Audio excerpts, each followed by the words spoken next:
சொற்பொழிவு 16. தர்மமே வாழ்க்கையின் இமயச் சிகரம். முதல் கேள்வி. புகழ்பெற்ற மனத்தத்துவ அறிஞரான எச். மாஸ்லோ மனித வாழ்க்கையின் தேவை களின் வரிசையில் ஆத்ம ஞானத்திற்கு கடைசி இடம் தந்துள்ளார். தங்கள் கருத்தில் ஆத்ம ஞானம் மனித வாழ்க்கையில் ஒரு கட்டாயமான தேவையா? மதம், ஆன்மீகம் முதலிய பெயர்களும் அனாவசியமாக ஆத்ம ஞானத்துடன் சேர்க்கப்பட்டது என்று நீங்கள் கருதுகிறீர்களா? தயவு செய்து விளக்குங்கள். முதல் விஷயம், ஆத்ம ஞானம் கட்டாயமும் இல்லை, அவசியமும் இல்லை. கட்டாயம், அவசியம் முதலிய சொற்கள் ஆத்ம ஞானத்தை பொறுத்த வரையில் அடிப்படையில் தவறானவை. பசி இருந்தால் சோறு தேவை, உடல் இருந்தால் சுவாசம் தேவை. இவையின்றி நீ உயிர் வாழ முடியாது. ஆனால் ஆத்ம ஞானம் பெறாவிடிலும் மனிதன் உணவு, வீடு தேவையே. சிரமமின்றி வாழ முடியும். தண்ணீர் இவையின்றி நீ சிறிது காலம் கூட உயிர் வாழ முடியாது. ஆனால் ஆத்ம ஞானம் இல்லாவிடிலும் எத்தனையோ மக்கள் உயிருடன் தான் உள்ளனர். ஆகவே முதல் விஷயம், ஆத்ம ஞானம் அவசியமில்லை என்பதுதான். அது கட்டாயமும் இல்லை என்று நிச்சயமாகவே சொல்லலாம். எப்போதாவது ஒரு புத்தர், அஷ்டாவக்கிரர், இயேசு கிறிஸ்து, நபிகள் நாயகம் என்று சிலர் அந்த நிலையை அடைகின்றனர். இது மிகவும் அரியதான சாதனையாக நிகழ்கிறது. ஆகவே இதை எல்லோருக்கும் கட்டாயப்படுத்த முடியாது. இது எளிதெனில் ஒவ்வொருவர் வாழ்விலும் நிகழ்ந்திருக்கும். ஓஷோ, ஆன்மீகம் பலனுடன் சம்பந்தப்படவில்லை, அதை சச்சிதானந்தம் என்கிறோம். ஆனந்தம் என்றால் என்ன அர்த்தம்? ஆனந்தத்திற்கு என்ன அவசியம்? அது ஒரு கட்டாய தேவையா? கடவுளின் நேரடியான மேற்பார்வை இல்லாமலேயே உலகம் நன்றாகத்தானே இயங்கிக் கொண்டிருக்கிறது. ஆகவேதான் அவர் கண்ணுக்கு தெரிவதில்லை. அவர் நேரில் வரவேண்டியது அவசியமாகவும் தோன்றவில்லை. கடையிலோ, அலுவலகத்திலோ, வீட்டிலோ கூட அவர் தேவைப்படவில்லை. ஆத்ம ஞான நிலை மிகவும் உன்னதமான பிரபுவர்க்கம் போன்ற உச்சநிலை. சோறு தேவை. மைக்கேல் ஏஞ்சலோவின் கலை படைப்புகள் அவசியமானவை அல்ல. அந்த படைப்புகள் இல்லாமலே மனிதன் சுகமாக வாழ முடியும். வீட்டுக்கு கூரை கட்டாயம் தேவை. ஆனால் காளிதாசர் அவசியமில்லை. காளிதாசரின் நூல்கள் இல்லாவிடில் வாழ்க்கை தடைபட்டு விடாது. சிறு பொருளே கூட போதும் என்ற இடத்தில் பிரம்மாண்டமான பொருளுக்கு என்ன தேவை? பேருருவம் என்பது ஆனந்தம், உன்னதம். அதை தேவை என்ற சொல்லால் சுருக்கிவிடலாகாது. கடவுளை பொருளியலுடன் சம்பந்தப்படுத்தாதே. ஆகவே சமதர்மவாதிகள் உணவு, வேலை, வீடு என்று முழங்குகின்றனர். இந்த பட்டியலில் கடவுளுக்கு இடமில்லை.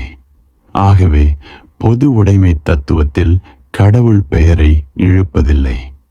மார்க்ஸ் ஒரு பொருளியல் அறிஞர். அன்றாட வாழ்க்கைக்கு கடவுளும் ஆத்ம ஞானமும் தேவைப்பட்டிருந்தால் பொது உடைமை கோட்பாட்டில் சேர்த்திருப்பார். பொருளியலில் கடவுளுக்கு சுத்தமாக இடமில்லை. உண்மை என்னவெனில், உன் வாழ்வில் கடவுளின் கிரணம் இறங்கி வந்தால் நிறைய இடைஞ்சல்கள் ஏற்படும். இதனால்தான் பெரும்பான்மையோர் ஆத்ம ஞானம் பெறும் முயற்சியில் ஈடுபட அஞ்சுகின்றனர். கடவுளின் கிரணம் உன்னை பாதித்தால் நீ இதுவரை வாழ்ந்தது போல் மேற்கொண்டு வாழ முடியாது. உனது வாழ்க்கை முறை மாற ஆரம்பித்துவிடும். உன் பாணி மாறிவிடும். நடை, உடை, பாவனை மாறிவிடும். உன் திசை மாறிவிடும். எல்லாம் தலைகீழாகி துன்பம் ஏன், துயரம் ஏன் விடும். இதுவரை உருவாக்கப்பட்ட உன் உருவம் தகர்ந்துவிடும். உன் வேர்கள் பிடுங்கப்பட்டு விடும். பழைய பூமி, பழைய சூழ்நிலை உனக்கு உதவாது. நீ புதிய களத்தை தேட வேண்டும். நிலத்தில் உன் கால் பதியாது. வானத்தின் ஆதரவை நீ பெற நேரிடும். இந்த விஷயத்தை நீ எத்துணை ஆழமாக புரிந்து கொள்கிறாயோ அந்த அளவிற்கு உபயோகமாக இருக்கும். கடவுள் முழுமையாக அவசியமில்லாதவர். ஆகவேதான் வெகு சிலரின் மனத்தில்தான் கடவுள் தாகம் மேலிடுகிறது. தேவை வேறு, ஆனந்தம் வேறு என்பதை அவர்கள் புரிந்து கொண்டுள்ளனர். தேவை என்ற அளவில் நின்றுவிடும் பொருளில் ஆனந்தம் கிடையாது என்பதை அவர்கள் அறிந்துள்ளனர். அப்பொருள் அதிகபட்சமாக ஒரு குறிப்பிட்ட தேவையை பூர்த்தி செய்வதுடன் நின்று விடுகிறது. உனக்கு பசிக்கிறது, நீ சாப்பிடுகிறாய். பட்டினி கிடந்தால் கஷ்டம்தான். சாப்பிடுவதால் ஒரு தேவை பூர்த்தியாகிறது. அதை சுகம் என்று சொல்ல முடியாது. கடும் வெயில், வியர்க்கிறது, நீ சிரமப்படுகிறாய். கூரை வேய்ந்த ஓரிடத்திற்கு வருகிறாய், உன் சிரமம் தீர்கிறது. ஆனால் அந்த மனநிலை பரம சுகமில்லை. இது தேவைகளை பூர்த்தி செய்து கொள்ளுகின்ற உலகம். இங்கே துக்கம் உண்டு, துக்கத்திலிருந்து விடுதலை உண்டு. பரமானந்தம் கிடையவே கிடையாது. இதுதான் பிரச்சனை. ஏழை நினைக்கிறான் பணம் கிடைத்தால் ஆனந்தமாக இருக்கும் என்று. எப்படியோ பணம் கிடைக்கிறது. இதனால் ஏழைமை நீங்கியதே தவிர ஆனந்தம் கிடைக்கவில்லை என்பது அப்பொழுதுதான் புரிகிறது. தேவைகளின் பூர்த்தியினால் ஆனந்தம் உண்டாகிவிடாது. சிரமம் அல்லது துக்கம் மட்டுமே குறையும். எல்லா துக்கமும் நீங்கிவிட்டாலும் ஆனந்தம் கிடைக்கும் என கூற முடியாது. ஒரு மனிதன், அவனுக்கு நோய் இல்லை, கஷ்டமில்லை, பணத்தட்டுப்பாடு இல்லை, எல்லா வசதிகளும் இருக்கின்றன. வீடு, கார்ஸ், சமூக அந்தஸ்து எல்லாம் கிடைத்துள்ளன. எல்லா தேவைகளும் நிறைவேறிவிட்டன. அவனுக்கு வேறென்ன வேண்டியிருக்கிறது? ஆனால் அந்த மனிதனோ தன் வாழ்க்கையில் வெறுமையை உணர்வதாக கூறுகிறான். எதையோ இழந்து விட்டதைப் போலவும் ஏதோ ஒன்று கிடைக்காமல் போனதாகவும் அவன் நினைக்கிறான். ஓஷோ பிரயோஜனம் எதிர்பாராமல் ஒன்றுடன் தொடர்பு ஏற்படுத்தி கொண்டால், தேவை என்ற நிலையை விட உயர்ந்த ஒன்றிற்காக முயன்றால், தேவையில்லாத ஒன்று வாழ்க்கையில் நடைபெற்றால் அப்போதுதான் ஆனந்தம் தோன்றும். தேவை நீங்குவதால், நிறைவடைவதால் துக்கம் ஏற்படுவதில்லை. வசதியும் உண்டாகிறது, ஆனந்தம் விளைவதில்லை. தேவையின் எல்லையை கடந்து அர்த்தம் தராத சூன்யத்தில், பூக்களில், இன்னிசையில், காவியத்தில் நீ பயணித்தால் ஆனந்தம் உதிக்கிறது. வாஜ்னர், ஷேக்ஸ்பியர், ரவீந்திரநாத் ஆகியோர் இருந்தால் என்ன, இல்லாவிட்டால் என்ன? கவிதைகளை உண்ணவா, குடிக்கவா, உடுக்கவா போகிறாய்? இவை உதாரணங்கள் மட்டுமே. இவற்றில் கொஞ்சம் சாரம் இருக்கலாம். சிறிதளவு தேவை இவற்றால் பூர்த்தியாகலாம். கடவுளால் இந்த அளவு கூட பயனில்லை. ஆத்ம ஞானம் என்பது முழுமையாக அர்த்தமே இல்லாதது. அதை பெற்றால் ஒரு வகை சுவையை உணரலாம். ஆனால் அதிலிருந்து அர்த்தம் கிடைக்காது. அதை நீ கடை தெருவில் விற்கும் பொருளாக ஆக்க முடியாது. நான் ஒரு வட்டப்பாதையிலேயே சுற்றி வருபவனாக இருப்பேன் என்ற உண்மையை மனிதன் புரிந்து கொள்ள வேண்டும். தினமும் எனக்கு பசி எடுக்கும். உணவுப் பொருள் வாங்க தினமும் சம்பாதிப்பேன், தினமும் சாப்பிடுவேன். பசி நீங்கும். நாளை மறுபடியும் பசி எடுக்கும். பிறகு சாப்பாடு, பிறகு பசி. உணவினால் சுகம் கிடைத்து விடாது. பசியால் ஏற்பட்ட வாட்டம் மட்டும் நீங்கும். சராசரியான உலகப்பற்றுள்ள மனிதனின் வாழ்க்கை இப்படித்தான் வரையறுக்கப்படுகிறது. அவன் வசதிகளை தேடுகிறான். ஆனால் அசௌகரியம் ஏற்பட்டுவிடக் கூடாது என்ற காரணத்தால் தான் அவ்வாறு செய்கிறான். ஆன்மீக மனிதன் எனப்படுபவன் உண்மை நிலையை அறிந்திருக்கிறான். எல்லா வசதிகளும் கிடைத்தாலும் வாழ்க்கையில் பூக்கள் மலர்ந்து விடாது. நறுமணம். ரிச்சர்ட் வாக்னர் 1813 முதல் 883 வரை ஜெர்மானிய நாட்டிய நாடக இசையமைப்பாளர். துன்பம் ஏன், துயரம் ஏன்? எழும்பி விடாது, இசையொலி கேட்டு விடாது. வாழ்க்கை என்னும் வீணை ஊமையாகவே கிடக்கும். ஆகவே நான் தர்மம் என்பதை உயர்குடியில் சேர்க்கிறேன். இதன் அர்த்தம் என்னவென்றால், இதனால் ஒரு பயனும் இல்லை என்பதே. இது பயனற்றது, பயன் கடந்தது, பயனை கடந்த ஒன்று. உன் வாழ்க்கையில் பிரவேசிக்கும் போது ஆனந்தம் சிறிதளவு காட்சியளிக்கிறது. உதாரணமாக அன்பை சொல்லலாம். அன்புக்கு அர்த்தம் என்ன? அதில் என்ன சாரம் இருக்கிறது? அன்பை உண்ணவோ குடிக்கவோ உடுக்கவோ முடியுமா? அன்பை வைத்துக்க கொண்டு என்ன செய்வாய்? ஒருவர் நம்மை பைத்தியம் என இகழ்ந்து அன்பினால் என்ன லாபம் என்று கேட்கலாம். அன்பினால் நம் வங்கி கணக்கில் உள்ள இருப்பு அதிகரிக்குமா? வீட்டை பெரிதாக கட்ட முடியுமா?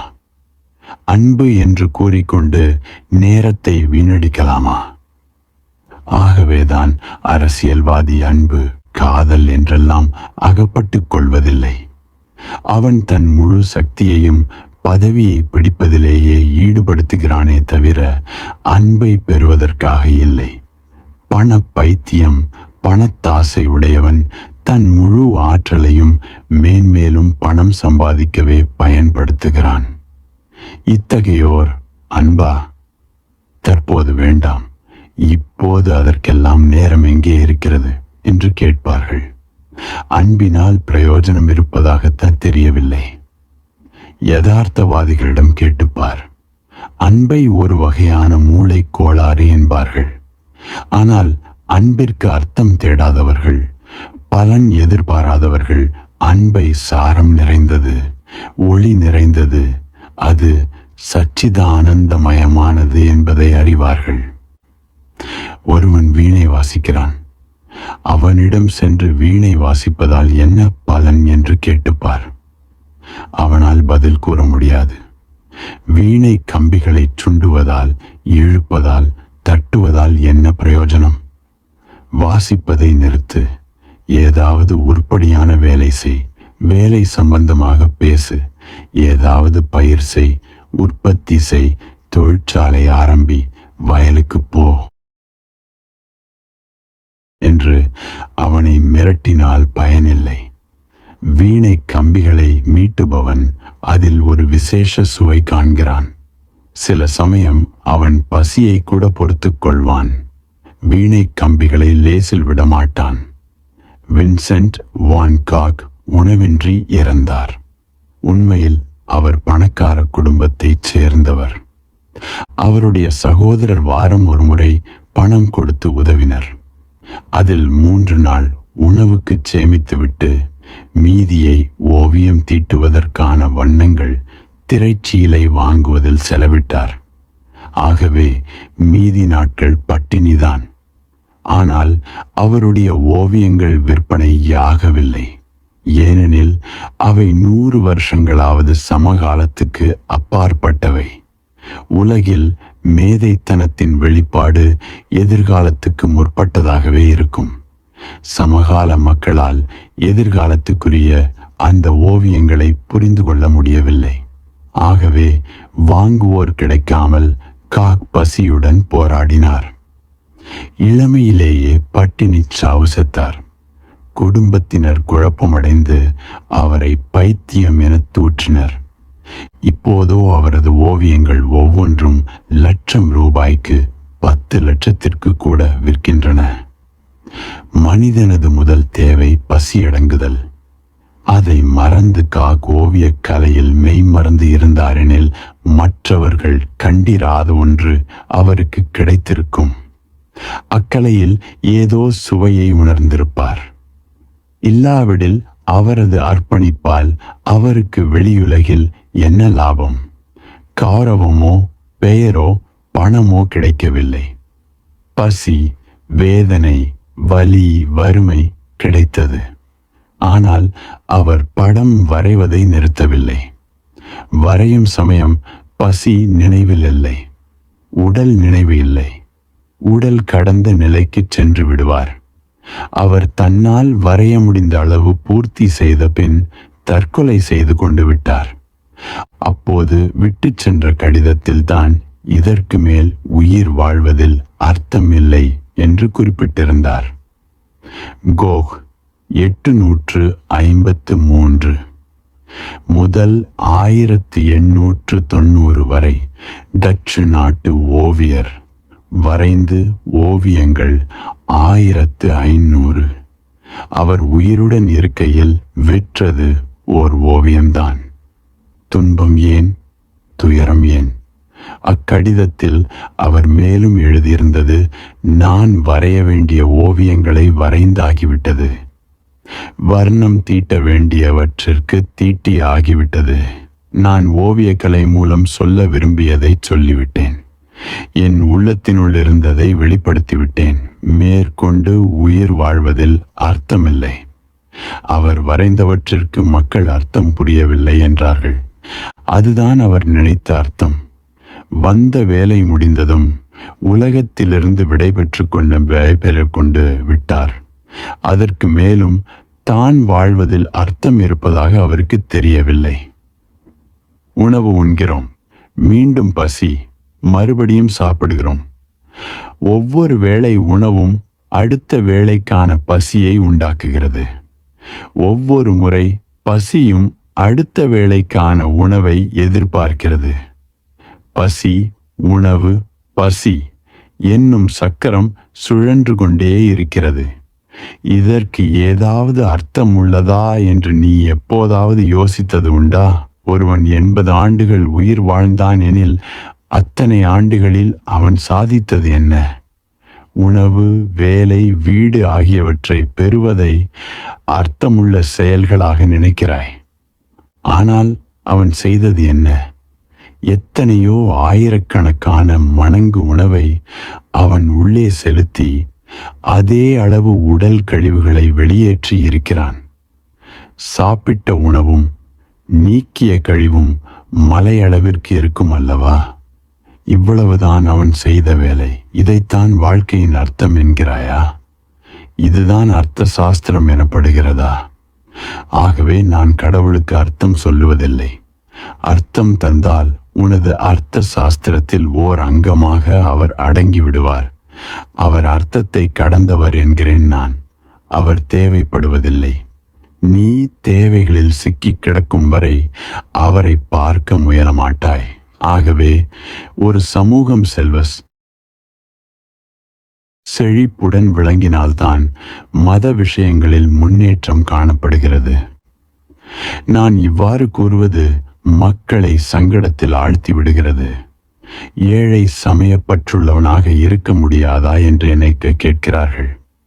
நான் அவ்வாறு கூறவில்லை. ஏழையும் சமய ஆர்வம் உடையவனாக இருக்க முடியும்.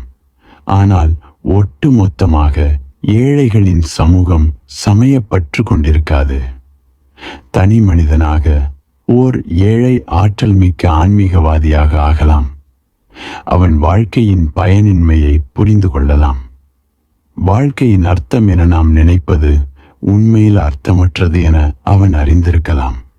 அர்த்தத்தை கடந்ததுதான் அர்த்தம் உள்ளது என்று அவன் உணரலாம். ஆனால் இவ்வளவு மாறுதல் நடப்பது புரட்சிகரமான விஷயம். ஆனால் பணக்கார சமூகம் மதத்தில் ஆர்வம் கொண்டிருக்கும். வேறு விதமாகவும் சொல்லலாம். சமயப்பற்றுள்ளதாக ஆகின்ற சமூகமே செழிப்பான சமூகமாகும். இந்தியா பொற்காலத்தில் இருந்தபோது தேவைகள் நிறைவேறின. தானிய களஞ்சியங்கள் நிரம்பி வழிந்தன. வயல்களில் நல்ல அறுவடை. மக்களுக்கு பசி துன்பம் இல்லை, உடல் வேதனை இல்லை, சங்கடங்கள் இல்லை. அப்போது சமய உணர்வு சிகரம் தொட்ட நிலையில் இருந்தது. அக்காலத்தில் பகவத்கீதை தோன்றியது. அஷ்டாவக்ரரின் மகா கீதை தோன்றியது. உபநிடதங்கள் எங்கும் முழங்கின. புத்தரும் மகாவீரரும் இந்நாட்டை தட்டி எழுப்பினார்கள்.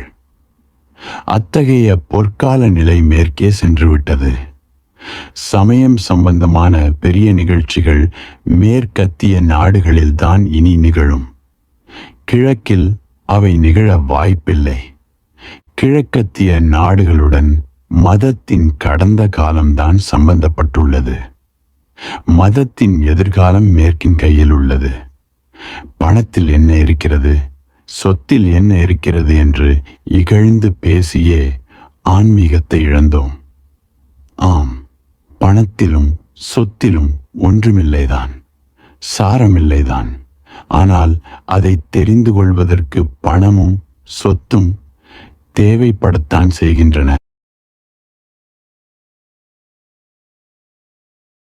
அந்த அளவிற்காவது அவை அர்த்தம் உள்ளவைதான். உன் வாழ்க்கையில் எல்லாம் கிடைத்துவிட்ட போதிலும் ஒன்றுமே கிடைக்கவில்லை என்பது போல் நீ உணர்ந்தால், உள்ளத்திலிருந்து ஏக்க ஒலி கேட்டால், நீ இதுவரை தேவையில்லை என்று நினைத்ததை தேட வேண்டியிருக்கும். பரமாத்மா வாழ்க்கைக்கு கட்டாயமில்லை, தவிர்த்து விடலாம் அவரை. கட்டாயம் என்பது என்ன? நீ ஒன்றை செய்தாலும் செய்யாவிடிலும் அது நிகழத்தான் போகிறது என்பதுதான் கட்டாயத்தின் பொருள். தவிர்க்க முடியாதது, கட்டாயமானது மரணம், முதுமை. கட்டாயமில்லாதது சமாதி நிலை, தியானம், மதம். கட்டாயமானது என்றால் எளிதில் அழியக்கூடியது, போய்த்தான் ஆக வேண்டும் என்பதாகும். ஆனால் நிரந்தரமானது வந்தே தீரும் என்று நிச்சயமோ கட்டாயமோ இல்லை. நிரந்தரம் என்பதை நீ தேடினால்தான் உன்னிடம் வரும். தேடுவாய், வழி தவறி அலைவாய், விட்டு விட்டு பெறுவாய், தொலைப்பாய். மிகவும் சிரமப்பட்ட பின் அது உனக்கு கிடைக்கும். அதுவும் கட்டாயமில்லை. கட்டாயம் என்பதற்கு என்ன அர்த்தம்? நீ சும்மா உட்கார்ந்திரு, ஒன்றும் செய்யாதே, நடப்பது நடந்தே தீரும் என்று அர்த்தம். மரணம் போல் கட்டாயமில்லை கடவுள் கிடைப்பது. எல்லோரும் இறப்பது போல் எல்லோரும் ஆத்ம ஞானம் பெறுவார்கள் என்று கட்டாயமில்லை, அவசியமும் இல்லை. ஆத்ம ஞானம் தேடினால், ஆழ்ந்து பயிற்சி செய்தால், சுறுசுறுப்பாக முயன்றால், தன்னையே பணயம் வைத்தால் கிடைக்கும். அது தலைவிதி போன்றதன்று. விதியில் எழுதப்பட்டுள்ளவை அற்ப விஷயங்கள், அவை நடைபெறும். ஆனால் ஆத்ம ஞானம் தலைவிதியையும் மீறிய விஷயம். 14ஆம் வயதில் காம உணர்ச்சி ஆரம்பிக்கும். 50ஐ கடந்த பின் முதுமை வரும். 80ஐ தொடுகையில் சாவு வரும். காம உணர்ச்சி கட்டாயமான தேவை, இயற்கையான தேவை. உரிய வயதில் காம உணர்வு தோன்றாவிடில் உடலில் ஏதோ கோளாறு இருக்கும். சிகிச்சை செய்வது அவசியமாகிவிடும். ஆனால் ஆன்மீக உணர்வு கட்டாயமான ஒன்றில்லை. அது இயல்பான உணர்வும் இல்லை. அவ்வுணர்வு மனத்தில் மேலிடுவது ஒரு அதிசயம். ஏனென்றால் அரியதான ஒன்றல்லவா சம்பவித்திருக்கிறது. இதனால்தான் நாம் நூற்றாண்டுகளாக புத்தரை நினைவில் வைத்துள்ளோம். அவரது வாழ்க்கையில் அதிசயம் நிகழ்ந்தது. எதிர்பாராதது, சாத்தியமில்லாதது நிகழ்ந்தது. ஆகவே புத்தரை நாம் நினைக்கும் போதெல்லாம் நமது இதய வீணையின் தந்தி ஒலி எழுப்புகிறது. இந்த நிலவுலகில் நிகழ்வதற்கு மிக அரியதான சம்பவம் ஆத்ம ஞானம் கிடைப்பதுதான். அரிய சம்பவம் என்று நான் சொல்லுவதால் நிகழவே நிகழாது என்று அர்த்தமில்லை. ஆத்ம ஞானம் பெறுதல் நிகழ முடியும். ஆனால் அப்படி கட்டாயம் ஒன்றுமில்லை. அது இயற்கையானதும் அன்று. ஆகவே நீ ஒரு முயற்சியும் எடுக்காமல் இருந்தால் அது தானாக நிகழவும் வாய்ப்பில்லை. அது இயற்கை கடந்த நிகழ்ச்சி. ஆத்ம ஞானம் கட்டாயமான தேவை என்றால் நீ ஒன்றும் செய்ய வேண்டிராது. கட்டாயமில்லை என்பதால் தான் அது கிடைப்பதில்லை. அதை பெற நீ மிகவும் முயல வேண்டியுள்ளது. முயற்சியின் காரணமாக அது கிடைக்கப் பெறுவதும் கூட அதிசயம்தான். அது முயற்சியால் கிடைக்கும் என்பதற்கு யாதொரு உத்தரவாதமும் இல்லை. அது அரிய சம்பவம். எல்லை கடந்த இறைநிலையை எல்லைக்குள் கொண்டு வர வேண்டும். பரமாத்மாவை உடலினுள் இறங்கச் செய்ய வேண்டும். சூனியத்தை மனத்தில் நிரப்ப வேண்டும். மகா சூன்யம் பரவ களம் அமைத்து தர வேண்டும். கட்டாயம் என்பவை ஏற்கனவே முடிந்து போனவையாக இருக்கும். ஆசை ஏற்படுதல், குடும்பத்தை நிறுவுதல், பணத்தை துரத்துதல், பதவி தேடுதல் இவையெல்லாம் நடைபெறுகின்றன. அரசியல் கட்டாயமான தேவையாகிவிட்டது. ஆன்மீகம் கட்டாயமில்லை. ஆன்மீகம் அரிதானது என்பதால் தான் நாம் இந்தியாவில் ஆன்மீகவாதிக்கு மரியாதை காட்டுகிறோம். மன்னர்களுக்கு அந்த அளவிற்கு நாம் மரியாதை தந்ததில்லை. ஏனெனில் மன்னர் பதவியில் விசேஷம் ஒன்றுமில்லை. எல்லோருமே மன்னர்களாக விரும்புகிறார்கள். சிலர் தானாக முடிகிறது என்பது வேறு விஷயம். எல்லோரும் விரும்புவதால் இது சாதாரணமான விஷயம். மன்னர் பதவியை பெற்று விடுவதிலும் தனிச்சிறப்பு இல்லை. ஓர் ஊருக்கு புத்தர் வருகை தந்தார். அவ்வூர் அரசரிடம் அமைச்சர் சென்று புத்தரை வரவேற்று நகரத்துக்குள் அழைத்துச் செல்வோம் என்று கூறினார். அரசர் திமிர் பிடித்தவர். நாம் வரவேற்கப் போக வேண்டிய அவசியம் என்ன? புத்தர் யார்? கேவலம் ஒரு யாசகர் தானே. பிச்சை கேட்க அவராகவே நம்மிடம் வந்து சேர்வார். நாம் போக வேண்டியிருக்காது என்று அரசர் மறுத்தார். அமைச்சர் வயதானவர். அரசரின் மறுப்பை கேட்டு அழுதார். பதவி விலகல் கடிதம் எழுதி அரசரிடம் தந்தார். என்னை மன்னித்து விடுங்கள், நான் புறப்படுகிறேன். உங்கள் நிழலில் கூட நான் உட்கார விரும்பவில்லை என்றார். அரசர் திகைத்தார். என்ன விஷயம்? எதற்காக இவ்வளவு கோபமாக இருக்கிறீர்? நான் ஒன்றும் தப்பாக சொல்லிவிடவில்லையே. நான் அரசன். அவர் பிச்சையை பெறுபவர். அத்தகையவரை நகருக்குள் வரவேற்க நான் உங்களுடன் சேர்ந்து ஏன் வர வேண்டும் என்கிறீர்? அமைச்சர் சொன்னார். விஷயம் முடிந்து போய்விட்டது. நான் உங்கள் அருகில் அமர விரும்பவில்லை. வேறு ஒருவரை அமைச்சராக்கிக் கொள்ளுங்கள். அரசியல் என்பது சாதாரணமான விஷயம். அரசராவதும் சாதாரண விஷயமே. இது கூட தெரியாத உங்களிடம் பணிபுரிய எனக்கு விருப்பமில்லை. ஆனால் சித்தார்த்தன் புத்தரானது, பிட்சுவானது அதிசய நிகழ்ச்சி, அபூர்வமான உவமையற்ற நிகழ்ச்சி. நீங்கள் சென்று அவருடைய பாதங்களில் பணியுங்கள். இந்த ஊருக்கு அவர் வந்திருப்பது நீங்கள் செய்த அதிர்ஷ்டம். அதை புரிந்து கொள்ளாத உங்களை விட்டு போகிறேன். இதற்கு மேலும் உங்களுடன் இருப்பது கெட்ட சகவாசமாகவே கருதப்படும். அமைச்சர் சொன்னது உண்மை. அவரிடம் ஊடுருவும் கண்கள், நுணுக்கமான அறிவு, பரீட்சித்து மதிப்பிடும் திறமை இருந்தன.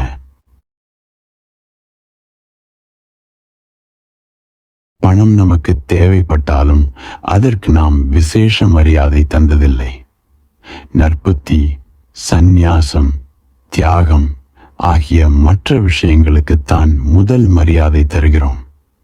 பற்றுகளை விட்டவருக்கு, கண்களை உயர்த்தி விண்ணில் பார்வையை பதித்தவருக்கு மரியாதை செய்கிறோம்.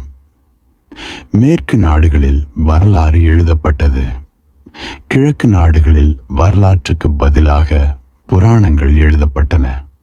மேற்கு நாட்டு சிந்தனையாளர்கள் இந்தியாவில் ஏன் வரலாறு எழுதும் வழக்கமில்லை என்று திகைக்கின்றனர். புராணம் என்பது கதை, கற்பனை என்று அவர்கள் நினைக்கின்றனர். ஆனால் நாம் வரலாற்றை அறிந்திருந்தும் எழுதி வைக்கவில்லை. ஏனெனில் வரலாறு என்பது சாதாரண நிகழ்ச்சிகளின் தொகுப்பாகும். புராணம் என்பது அரிதான சிறப்பான சம்பவங்களின் தொகுப்பு. ஆகவே புராணம் கற்பனையை அடிப்படையாக கொண்டது போல் தோன்றுகிறது. அந்த சம்பவங்கள் நிகழ்ந்திருக்கும் மேல சுலபத்தில் நம்ப முடிவதில்லை. புராணம் என்றால் எப்பொழுதாவது நடைபெறும் நிகழ்ச்சி என்று அர்த்தம். வரலாறு என்றால் தினமும் நடக்கும் நிகழ்ச்சி, அடிக்கடி நடக்கும் ஒரே மாதிரி நிகழ்ச்சி என்று பொருள். Napoleon, Nadir Shah, Timur Lenk, Genghis Khan, Hitler, Stalin, Mao போன்றோர் சம்பந்தப்பட்ட நிகழ்ச்சிகள் தினசரி நடைபெறுபவை. செய்தித்தாள்களில் வரும் துண்டுச் செய்திகள் போன்றவை. இவற்றை வைத்துத்தான் வரலாறு எழுதப்படுகிறது. புத்தரின் வாழ்க்கை எதிர்பார்க்க முடியாத நிகழ்ச்சி. சாதாரணமாக நடைபெற முடியாத நிகழ்ச்சி. திடீரென்று நள்ளிரவில் சூரியன் உதித்து இருட்டில் கிரணங்கள் பரவி நாம் அவற்றை பிடிக்க முடியாமல் போனது போன்ற நிகழ்ச்சி. அற்புதமான பாட்டொலி கிளம்பி அதை நாம் சரிவர கேட்க முடியாமல் போனது போன்ற நிகழ்ச்சி. ஏனெனில் நாம் ஆரவாரத்தால் நிரம்பியுள்ளோம். பாட்டு முடிந்துவிட்டது. ஏதோ தெளிவற்ற நினைவை ஏற்படுத்தி சென்று விட்டது. நிஜமாகவே பாட்டு கேட்டோமா என்று நமக்கு சந்தேகம் கூட தோன்றலாம். புத்தர் போன்ற மனிதரை பார்த்திருக்கிறோமா? அப்படி ஒருவர் இருந்திருப்பாரா? நமக்கே நம் மீது நம்பிக்கை இல்லை. நாம் சந்தேகத்தில் ஆழ்ந்து விடுகிறோம். காலப்போக்கில் நமது ஞாபக சக்தி மங்கி விடுவதால் இப்படி ஒரு சம்பவம் நிகழ்ந்தாயிருக்கும் என்ற சந்தேகம் வலுக்கிறது. எப்பொழுதாவது நடந்த சம்பவத்தை கூறுவதுதான் புராணம். அந்த சம்பவங்கள் ஆயிரம் ஆண்டுகளில் எப்பொழுதாவது நிகழ்ந்தவை. உவமையற்ற அந்த சம்பவங்களின் தொகுப்பின் பெயர் புராணம். வரலாறு வீண் பொருள் போன்றது. தினமும் வெளியே கொண்டு போய் கொட்டும் குப்பை போன்ற செய்திகளை கொண்டது. முற்காலத்தில் மக்கள் காலையில் எழுந்து பகவத்கீதை, தம்மபதம் போன்றவை படித்தார்கள். இப்போது தினமும் காலையில் எழுந்த பின் செய்தித்தாள் படிக்கிறார்கள். நீ செய்தித்தாளில் படிப்பது தினமும் நடந்து கொண்டேதான் உள்ளது என்பதை எப்பொழுதாவது யோசித்தாயா? ஆனாலும் தினமும் அதையே படிக்கிறாய். இதுவரை நடைபெறாத புதிய நிகழ்ச்சி எதையாவது செய்தித்தாளில் படித்துள்ளாயா? செய்தித்தாளை விட சீக்கிரம் பழையதாகிவிடும் வேறு பொருள் இல்லை. இன்றைய செய்தித்தாளை நாளை உன்னால் படிக்க முடியாது. நான் முன்பு வசித்த ஓரிடத்தில் ஒரு பைத்தியக்காரனும் இருந்தான். அவனுக்கு செய்தித்தாள்கள் என்றால் மிகவும் பிடிக்கும். அவன் தெருவில் அலைந்து செய்தித்தாள்கள் சேகரித்து வருவான். இந்த பழக்கம்தான் பைத்தியமாக மாறியதா என்று தெரியவில்லை. என்னிடமுள்ள செய்தித்தாள்களையும் வாங்கி போவான். ஒரு முறை நான் அவனிடம், நீ 7-8 நாள் பழைய செய்தித்தாள்களையும் எடுத்துச் செல்கிறாயே, இவற்றை நீ என்ன செய்வாய் என்று கேட்டேன். அவன் அதற்கு, செய்தித்தாளில் புதியது பழையது என்றெல்லாம் உண்டா என்ன? நீ எப்பொழுது படிக்கிறாயோ அச்சமயத்திற்கு அது புதிதுதான். நான் இத்தனை செய்தித்தாள்களை படிக்காததால் என்னை பொறுத்த வரையில் இவை புதியவை. அவன் சொன்னது உண்மைதான். செய்தித்தாளில் புதிது பழையது இரண்டுமே ஒன்றுதான். நீ செய்தித்தாள் படிக்கிறாய். நீ ஒரே வகை செய்திகளைத்தான் தினமும் படிக்கிறாய் என்பதை எண்ணி பார்த்ததுண்டா? புதிய சம்பவம் ஏதாவது என்றாவது நிகழ்கிறதா? புனித குரானில், தம்மபதத்தில், அஷ்டாவக்கிர கீதையில் நீ புதிய செய்திகளை அறியலாம். நம் முன்னோர்கள் நம்மை விடவும் கெட்டிக்காரர்கள். அவர்கள் சாதாரணமாக நடைபெற முடியாதவற்றை, எளிதில் வர்ணிக்க முடியாதவற்றை, வசப்படாதவற்றை தான் படித்தார்கள். அவர்கள் அபூர்வமான மலர்களை தேடி திரட்டினார்கள். காலப்போக்கில் அவர்களே துர்லபமான அபூர்வமான மனிதர்களாகிவிட்டார்கள். நடைபெற முடியாத சம்பவங்களை தேடி தேடி அவர்களே அத்தகைய நிகழ்ச்சிகளை செய்யக்கூடியவர்களாகிவிட்டார்கள். ஆனால் நீயோ குப்பை கூளத்தை நாடிச் சென்று அதை அலசுகிறாய். ஆகவே நான் ஆன்மீகம் என்பது இந்த உலகத்தில் கட்டாய தேவையில்லை என்கிறேன். அது அனாவசியம் என்றும் கருதுகிறேன். ரஷ்யாவில் 20 கோடி மக்கள் மதம் எதையும் பின்பற்றாமல் வாழ்கிறார்கள். அவர்களுக்கு என்ன கெடுதல் அல்லது பின்னடைவு ஏற்பட்டிருக்கிறது? அவர்கள் சந்தோஷமாகத்தான் வாழ்கிறார்கள். வசதிகளுக்கும் குறைவில்லை. 100க்கு 1-2 பேர் அமைதி இழந்திருக்கலாம். உதாரணமாக சோல்ஜனிட்சனை சொல்லலாம். மக்களாட்சியில் 1-2 பேருக்கு என்ன மதிப்பு உள்ளது?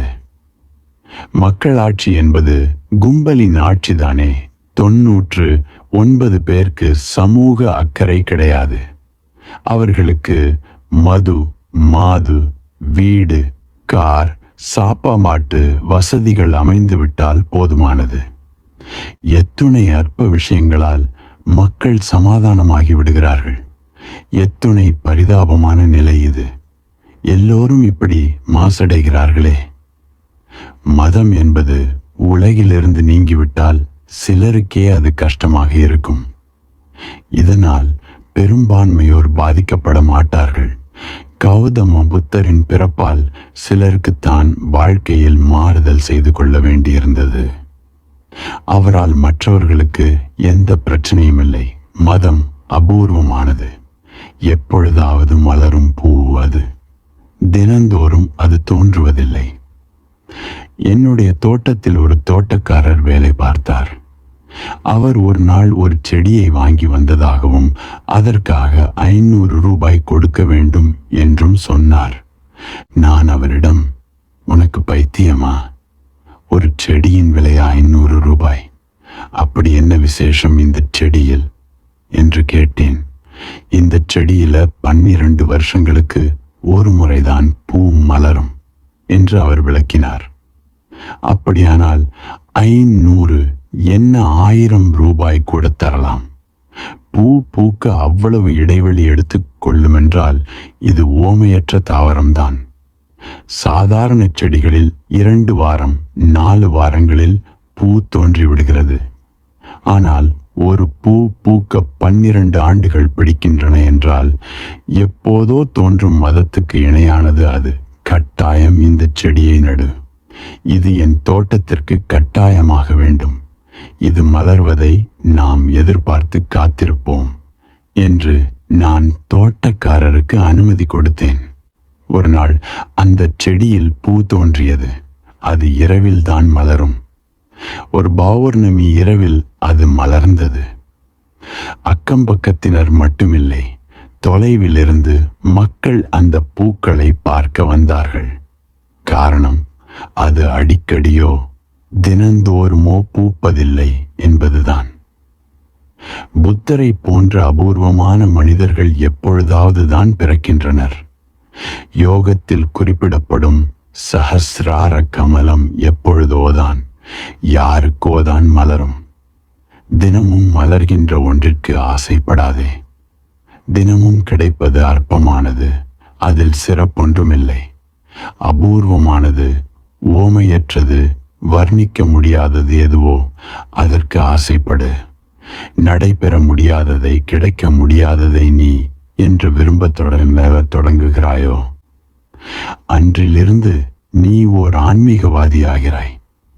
சாத்தியமில்லாததை விரும்புவதே மதம் என்று நான் வரையறுக்கிறேன். தர்த்தூலியன் கூறிய புகழ்பெற்ற வாசகம் ஒன்று உள்ளது. நான் கடவுளை நம்புகிறேன், ஏனெனில் அவர் வசப்படாதவர், சாத்தியப்படாதவர். சாத்தியப்படும் ஒன்றில் நம்புவதற்கு என்ன உள்ளது? அதற்கு பெருமளவில் அறிவோ மேதைமையோ தேவையில்லை.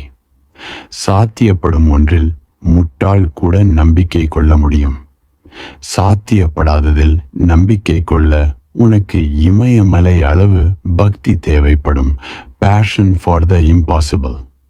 இதுதான் மதம் என்பது. மதம், ஆன்மீகம் முதலிய சொற்கள் ஆத்ம ஞானத்துடன் அனாவசியமாக சேர்க்கப்படுகின்றனவா என்று நீ கேட்டாயல்லவா? இல்லை, துளி கூட அவ்வாறில்லை. இச்சொற்கள் அர்த்தம் நிரம்பியவை. தர்மம், மதம் என்பதற்கு சுபாவம் என்று அர்த்தம். அது மதம் என்ற பெயரால் அழைக்கப்படும் சம்பிரதாயங்களை விட ஆழமானது. தர்மம் என்பது சம்பிரதாயமான இஸ்லாம், கிறிஸ்தவம், ஜைனம், இந்து சமயம் முதலிய எல்லாவற்றின் அடிப்படை சுபாவம் அல்லது சாரம். சம்பிரதாயமான மத வழிகள் அந்த ஒரே தர்மம் வரை கொண்டு சேர்க்கும் பாதைகளாகும். இஸ்லாம், கிறிஸ்தவம் முதலியவை எல்லாம் சம்பிரதாயங்கள். சம்பிரதாயம் என்றால் நம்மை கொண்டு சேர்க்கும் வழி. தர்மம் என்றால் நாம் போய் சேரும் இடம் என்று பொருள்படும். தர்மம் நம் உள்மனத்தில் நிறைந்துள்ள சுபாவமாகும். நமது உள்மனத்தின் மையத்தில் விதை போல் மறைந்து கிடந்து வெளிப்படுவதே தர்மம் என்பது. நாம் கடவுளை விதை வடிவில் ஏந்தியபடி இயங்குகிறோம். பல பிறவிகளாக இவ்வாறு இயங்கி வருகிறோம். அந்த விதைக்கு நாம் தியானம் என்னும் நிலத்தை தயார் செய்யாத வரையில் ஆன்மீகம் என்னும் மரம் அங்கே வளராது. ஆன்மீகத்தை நெருக்கமாக அறிவதற்கு தியானத்தில் ஆழமாக மூழ்க வேண்டும். தியானம் என்னும் நிலத்தில் ஆன்மீகம் என்னும் விதை முளைக்கிறது. உலகில் ஆன்மீகர்கள் அரிதாக உள்ளனர். பெரும்பாலும் மத நம்பிக்கை உடையவர்கள்தான் உண்டு. அவர்களும் பல சம்பிரதாயங்களாக பிரிந்துள்ளனர். ஆன்மீகம் உனது உண்மை சொரூபமாகும். அதை புரிந்து கொள்ள முயற்சி செய். 1. உன்னிடம் இருவகை பொருள்கள் உள்ளன.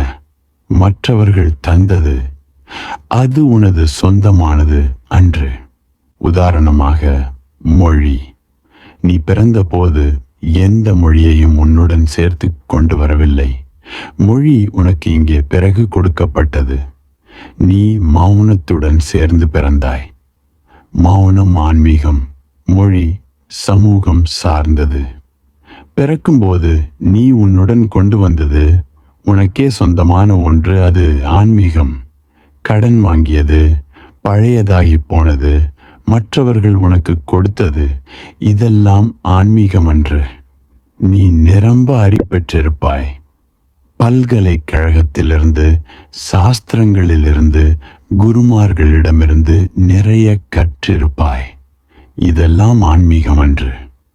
உனது உள்மனம் விழித்து அகக்கண்கள் திறந்து சுயமான ஞானம் பிறப்பது, அதுவே ஆன்மீகம். ஆன்மீகத்திற்கென தனி சாஸ்திரமோ பாட புத்தகமோ கிடையாது. அதை கடன் வாங்குவதற்கான வழியும் இல்லை. அது ஒருவர் கையிலிருந்து இன்னொருவர் கைக்கு மாற்றக்கூடிய திடப்பொருள் அன்று. அது உனது நிஜத்தன்மை. உனக்கு உலகில் மற்றவர்களால் கிடைத்தவற்றை இது நான் இல்லை, இது நான் இல்லை என்று விலக்கி கொண்டே வந்தால் கடைசியாக உனக்கு சொந்தமானது என்று மிஞ்சியிருப்பதுதான் ஆன்மீகம். எல்லாவற்றிலிருந்தும் உன்னை விலக்கிக் கொண்டு பார்ப்பது, சாட்சி மனப்பான்மையுடன் விளங்குவதே ஆன்மீகம். ஆன்மீகம், சாட்சி மனப்பான்மை ஆகியவை இனிமையான சொற்கள். இவற்றின் அர்த்தத்தை மனத்தினுள் கிரகித்து புரிந்து கொண்டால் உள்ளே ஏதோ மாற்றம் நிகழத் தொடங்கும். சிறு நெருப்பு பொறி மாபெரும் வனத்தை எரித்துவிடும். இந்த சொற்களும் அத்தகைய நெருப்பு பொறிகள் போன்றவையே. 2ஆம் கேள்வி.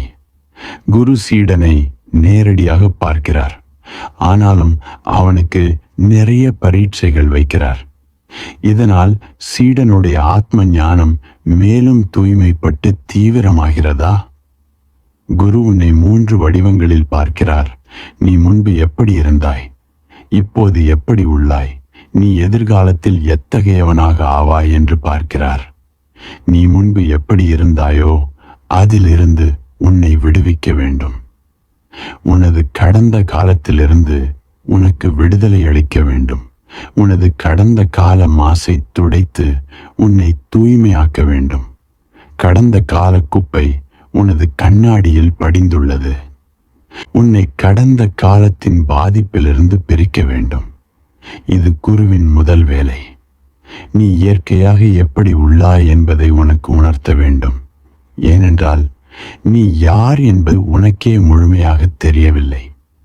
இதுவரை நீ இருந்த விதம், அதாவது உனது கடந்த காலம் பாரமானது. அந்த பாரத்தின் கீழ் நீ மிகவும் அழுந்தி கிடப்பதால் உனது நிகழ்காலம் உன் கண்ணுக்கு தெரிவதில்லை. நிகழ்காலம் என்பது மிகவும் அற்பமான காலம், அணு அளவேயான காலம். அதை நீ பிடித்து நிறுத்த முடியாது. இதோ நிகழ்காலம் என்று நீ சொல்லி முடிக்கும் போதே அது கடந்த காலமாகி விடுகிறது. மெல்லிய நீரோட்டம் போன்றது நிகழ்காலம். நீ சாட்சி போல் கவனித்தால்தான் அதை பிடிக்க முடியும். உன் எதிர்காலம் எப்படி இருக்கும்? நீ கடந்த காலத்தின் பிடியிலேயே நீடித்தால் அந்த கடந்த காலம்தான் உன் எதிர்காலத்தை நிர்ணயிக்கும். அது செத்த காலம். ஆகவே அது நீ வாழ வேண்டிய எதிர்காலத்தையும் நாசமாக்கிவிடும். ஏனெனில் நீ எதிர்காலத்தை குறித்து தயாரிக்கும் திட்டத்தை எங்கே இருந்து கொண்டு வருவாய்? உன் கடந்த காலத்திலிருந்துதானே. கடந்த கால அனுபவத்தை அடிக்கல்லாக கொண்டுதான் எதிர்கால கட்டடத்தை நீ எழுப்புவாய். அது திருப்பிக் கூறல்களுக்கு சமம். நிறத்தை மாற்றினாலும் வடிவத்தை சிறிது மாற்றினாலும் அது கடந்த கால பாதிப்பிலிருந்து தப்ப முடியாது. நன்றாக அலங்கரிக்கப்பட்ட உடல்தான், ஆனால் பிணம். எதிர்காலம் குறித்த உன் திட்டமெல்லாம் கடந்த காலத்திலிருந்து வரும். அது கடந்த காலத்தின் உருவமைவாக இருக்கும். ஆகவே உன் கடந்த காலம் உன் எதிர்காலத்தினுள் ஊடுருவ விடாமல் தடுக்க குரு முயல்வார். இல்லாவிடில் உன் கடந்த காலம் நஷ்டமடைந்ததைப் போல் எதிர்காலமும் நஷ்டப்படும். குரு நீ எதிர்காலம் பற்றி கவலைப்படுவதிலிருந்தும் சிந்திப்பதிலிருந்தும் காப்பாற்றி விடுவார். எதிர்காலம் பற்றிய சிந்தனை எதிர்காலத்தை சேதப்படுத்தும். எதிர்காலம் என்பது இன்னமும் வந்து சேராத காலம் அல்லவா?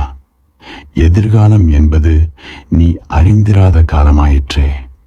அது எழுதாத பலகை, எழுதாத காகிதத்திற்கு சமம். அதில் ஏதாவது முன்கூட்டியே எழுதினால் தூய்மை கெடும். ஆகவே நிகழ்காலத்திற்கு உன்னை எழுப்ப வேண்டும். கடந்த காலத்திலிருந்து உன்னை விடுவிக்க வேண்டும். எதிர்கால கனவுகளுக்கு தடை போட வேண்டும். இந்த 3 பணிகளுக்காகவும் குரு அதிகபட்ச முயற்சி எடுத்துக்கொள்கிறார். உன்னை எழுப்புகிறார். பிறகு நீ எழுந்து விட்டாயா என்றறிய சோதனைகள் செய்கிறார். ஏனெனில் நீ ஆழ்ந்து தூங்குகிறாய். அவ்வாறு தூங்குகையில் நீ விழித்திருப்பதாக கனவு காண்கிறாய். அத்தகைய பல கனவுகள் உனக்கு நினைவிருக்கும். காலையில் எழுந்த பிறகு கனவு பொய் என்றும் கனவில் விழித்திருந்ததும் பொய் என்றும் தெரிய வருகிறது. இன்னொரு நிலையும் உண்டு. சிலர் விழிப்பு நிலையில் தாம் விழித்திருப்பதாக நினைப்பதும் கூட கனவாக இருக்கலாம். இது கண் விழிப்பே தவிர ஆன்மீக விழிப்பன்று. ஆகவே அஷ்டாவக்ரர் ஜனகரை நன்றாக சோதித்து பார்க்கிறார். ஜனகர் புதிய கனவு ஏதேனும் காண்கிறாரா என்று குரு கண்டுபிடிக்க விரும்புகிறார். சிலர் ஆன்மீக கனவு காண்பதுண்டு, அதை மெய்யென நினைப்பதுண்டு. உலக விஷயமாயினும் ஆன்மீகமாயினும் அவை பற்றிய கனவு மெய்யாகாது. அதிலிருந்து விடுபட வேண்டும். அகங்காரத்திடம் எச்சரிக்கை தேவை. நீ கடவுள் சொரூபம் என்று யாராவது கூறினால் உடனே ஒப்புக்கொள்கிறாய். ஏனெனில் உன் அகங்காரத்திற்கு திருப்தி உண்டாகிறது. ஆனால் நீ மட்டுமில்லை, கோடிக்கணக்கான மக்கள் தங்களை கடவுள் சொரூபம் என்றுதான் நினைக்கிறார்கள். நீ கடவுள் என்று உபநிடதங்களும் அஷ்டாவக்கிரரும் முழங்குவதை கேட்டு படுபாவியும் சமாதானம் அடைகிறான். பாவம் முதலிய எல்லாமே கனவு என்பதால் தானோ பிறரோ யாரும் பாவியில்லை என்பது தனக்கு ஏற்கனவே தெரியும் என்கிறான். ஆகவே நீ தொடர்ந்து பாவச் செயலில் ஈடுபடுகிறாய். பாவத்தை மறுக்க நீ எல்லாமும் மாயை என்கிறாய். திருட்டுத்தனம் செய்கிறாய், ஊரை ஏமாற்றுகிறாய். பிறகு எல்லாம் மாயையின் லீலை என்கிறாய். இந்த மாயாவாதம் அடிப்படையில் சுத்த வேதாந்தத்துடன் சம்பந்தப்பட்டது. இதனால்தான் வேதாந்த விளக்க கூட்டங்களில் அமர்ந்திருக்கும் பாவிகள் சந்தோஷமாக தென்படுகிறார்கள். மற்ற இடங்களில் பாவிகள் இவ்வளவு சந்தோஷமாக இல்லை. வேறு எங்கே போனாலும் மக்கள் இரகசிய குரலில் ஏசுகிறார்கள். அதோ கள்ள வாணிகன் போகிறான், திருட்டு பயல் போகிறான், மோசடிக்காரன் போகிறான், பாவியிலும் படுபாவி போகிறான் என்கிறார்கள். ஆனால் ஆன்மீக புனிதம் நிறைந்த சூழ்நிலையில் அவர்கள் சிறிது மன அமைதி பெறுகிறார்கள். ஆன்மீக கூட்டத்தில் பாவம் புண்ணியம் என்பதெல்லாம் பொய் என்று கூறப்படுவது பாவிகளுக்கு சரியான பேச்சென்று தோன்றுகிறது. இதனால் துறவிகள் சாதுக்களின் அருகில் இவர்கள் அதிகம் காணப்படுகிறார்கள். துறவிகளின் பேச்சு இவர்களது அகங்காரத்திற்கு திருப்தியாக இருக்கிறது. அந்த சூழ்நிலையில் இவர்கள் சந்தோஷமாக உட்கார்ந்திருக்க முடிகிறது. ஏனெனில் அங்கே சந்நியாசிகள் சொல்கிறார்கள், பாவம் முதலியவை கிடையாது, எல்லாம் மாயை. நடைபெறும் நிகழ்ச்சிகளை நாம் செய்யவில்லை. நாம் எதுவும் சுயமாக செய்ய முடியாது. கர்த்தா செய்பவர் நாம் இல்லை. போக்தா அனுபவிப்பவர் நாம் இல்லை. நம் சாட்சி மாத்திரமே. இம்மாதிரி பேச்சு பாவிகளுக்கு பிடித்திருக்கிறது. சாட்சி என்பதற்கு இப்படி எதிர்மறை அர்த்தமும் கொள்ளலாம் என்பதால் குரு எச்சரிக்கையுடன் சீடனை கவனிக்க வேண்டியுள்ளது. ஜனகர் அஷ்டாவக்கிரர் உரையாடல் குறித்து நான் எழுதியவற்றை பலர் படித்துள்ளனர். சிலர் எனக்கு கடிதம் எழுதி அதில் எங்களுக்கு ஆன்ம விழிப்பு கொடுத்து விட்டீர்கள், எங்களுக்கு ஆத்மஜானம் ஏற்பட்டு விட்டது என்று தெரிவித்துள்ளனர். ஒரு நண்பர் தன் கடிதத்தில், நீங்கள் என்னை விழிக்கச் செய்து விட்டீர்கள், நான் பரமாத்மா ஆகிவிட்டேன் என்று எழுதினார். அவர் எழுதியிருப்பது உண்மைதானா என்று யாரும் பரிசோதிக்க அவர் வாய்ப்பு தரவில்லை. அவரே அப்படி முடிவு செய்து கொண்டு விட்டார். சுபாவ் என்பவர் எனக்கு எழுதிய கடிதத்தில் எனக்கு விழிப்பு உண்டாகிவிட்டது, நான் கடவுள் என்று குருதேவராகிய நீங்கள் சொன்னீர்கள், அதற்காக மிகுந்த நன்றி என்று கூறியிருந்தார். அத்துடன் அவர் மொட்டையும் அடித்து கொண்டு விட்டார். அவர் மனைவி உஷா அழுததாக கேள்விப்பட்டேன். நான் உஷாவிற்கு ஆறுதல் தகவல் அனுப்பினேன். நீ துளி கூட கவலைப்படாதே, இப்படி யாருக்கும் ஆன்ம விழிப்பு ஏற்பட்டு விடாது. மொட்டை அடித்து கொண்டார் என்றால் சரிதான் என்று விட்டுவிடு. குடுமி கொஞ்சம் பாக்கி வைத்துள்ளார் அல்லவா, ஆகவே அவர் இன்னும் முழு தியாகியாகிவிடவில்லை. இந்துக்களுக்கு குடுமி குடும்பஸ்தரின் அடையாளம்.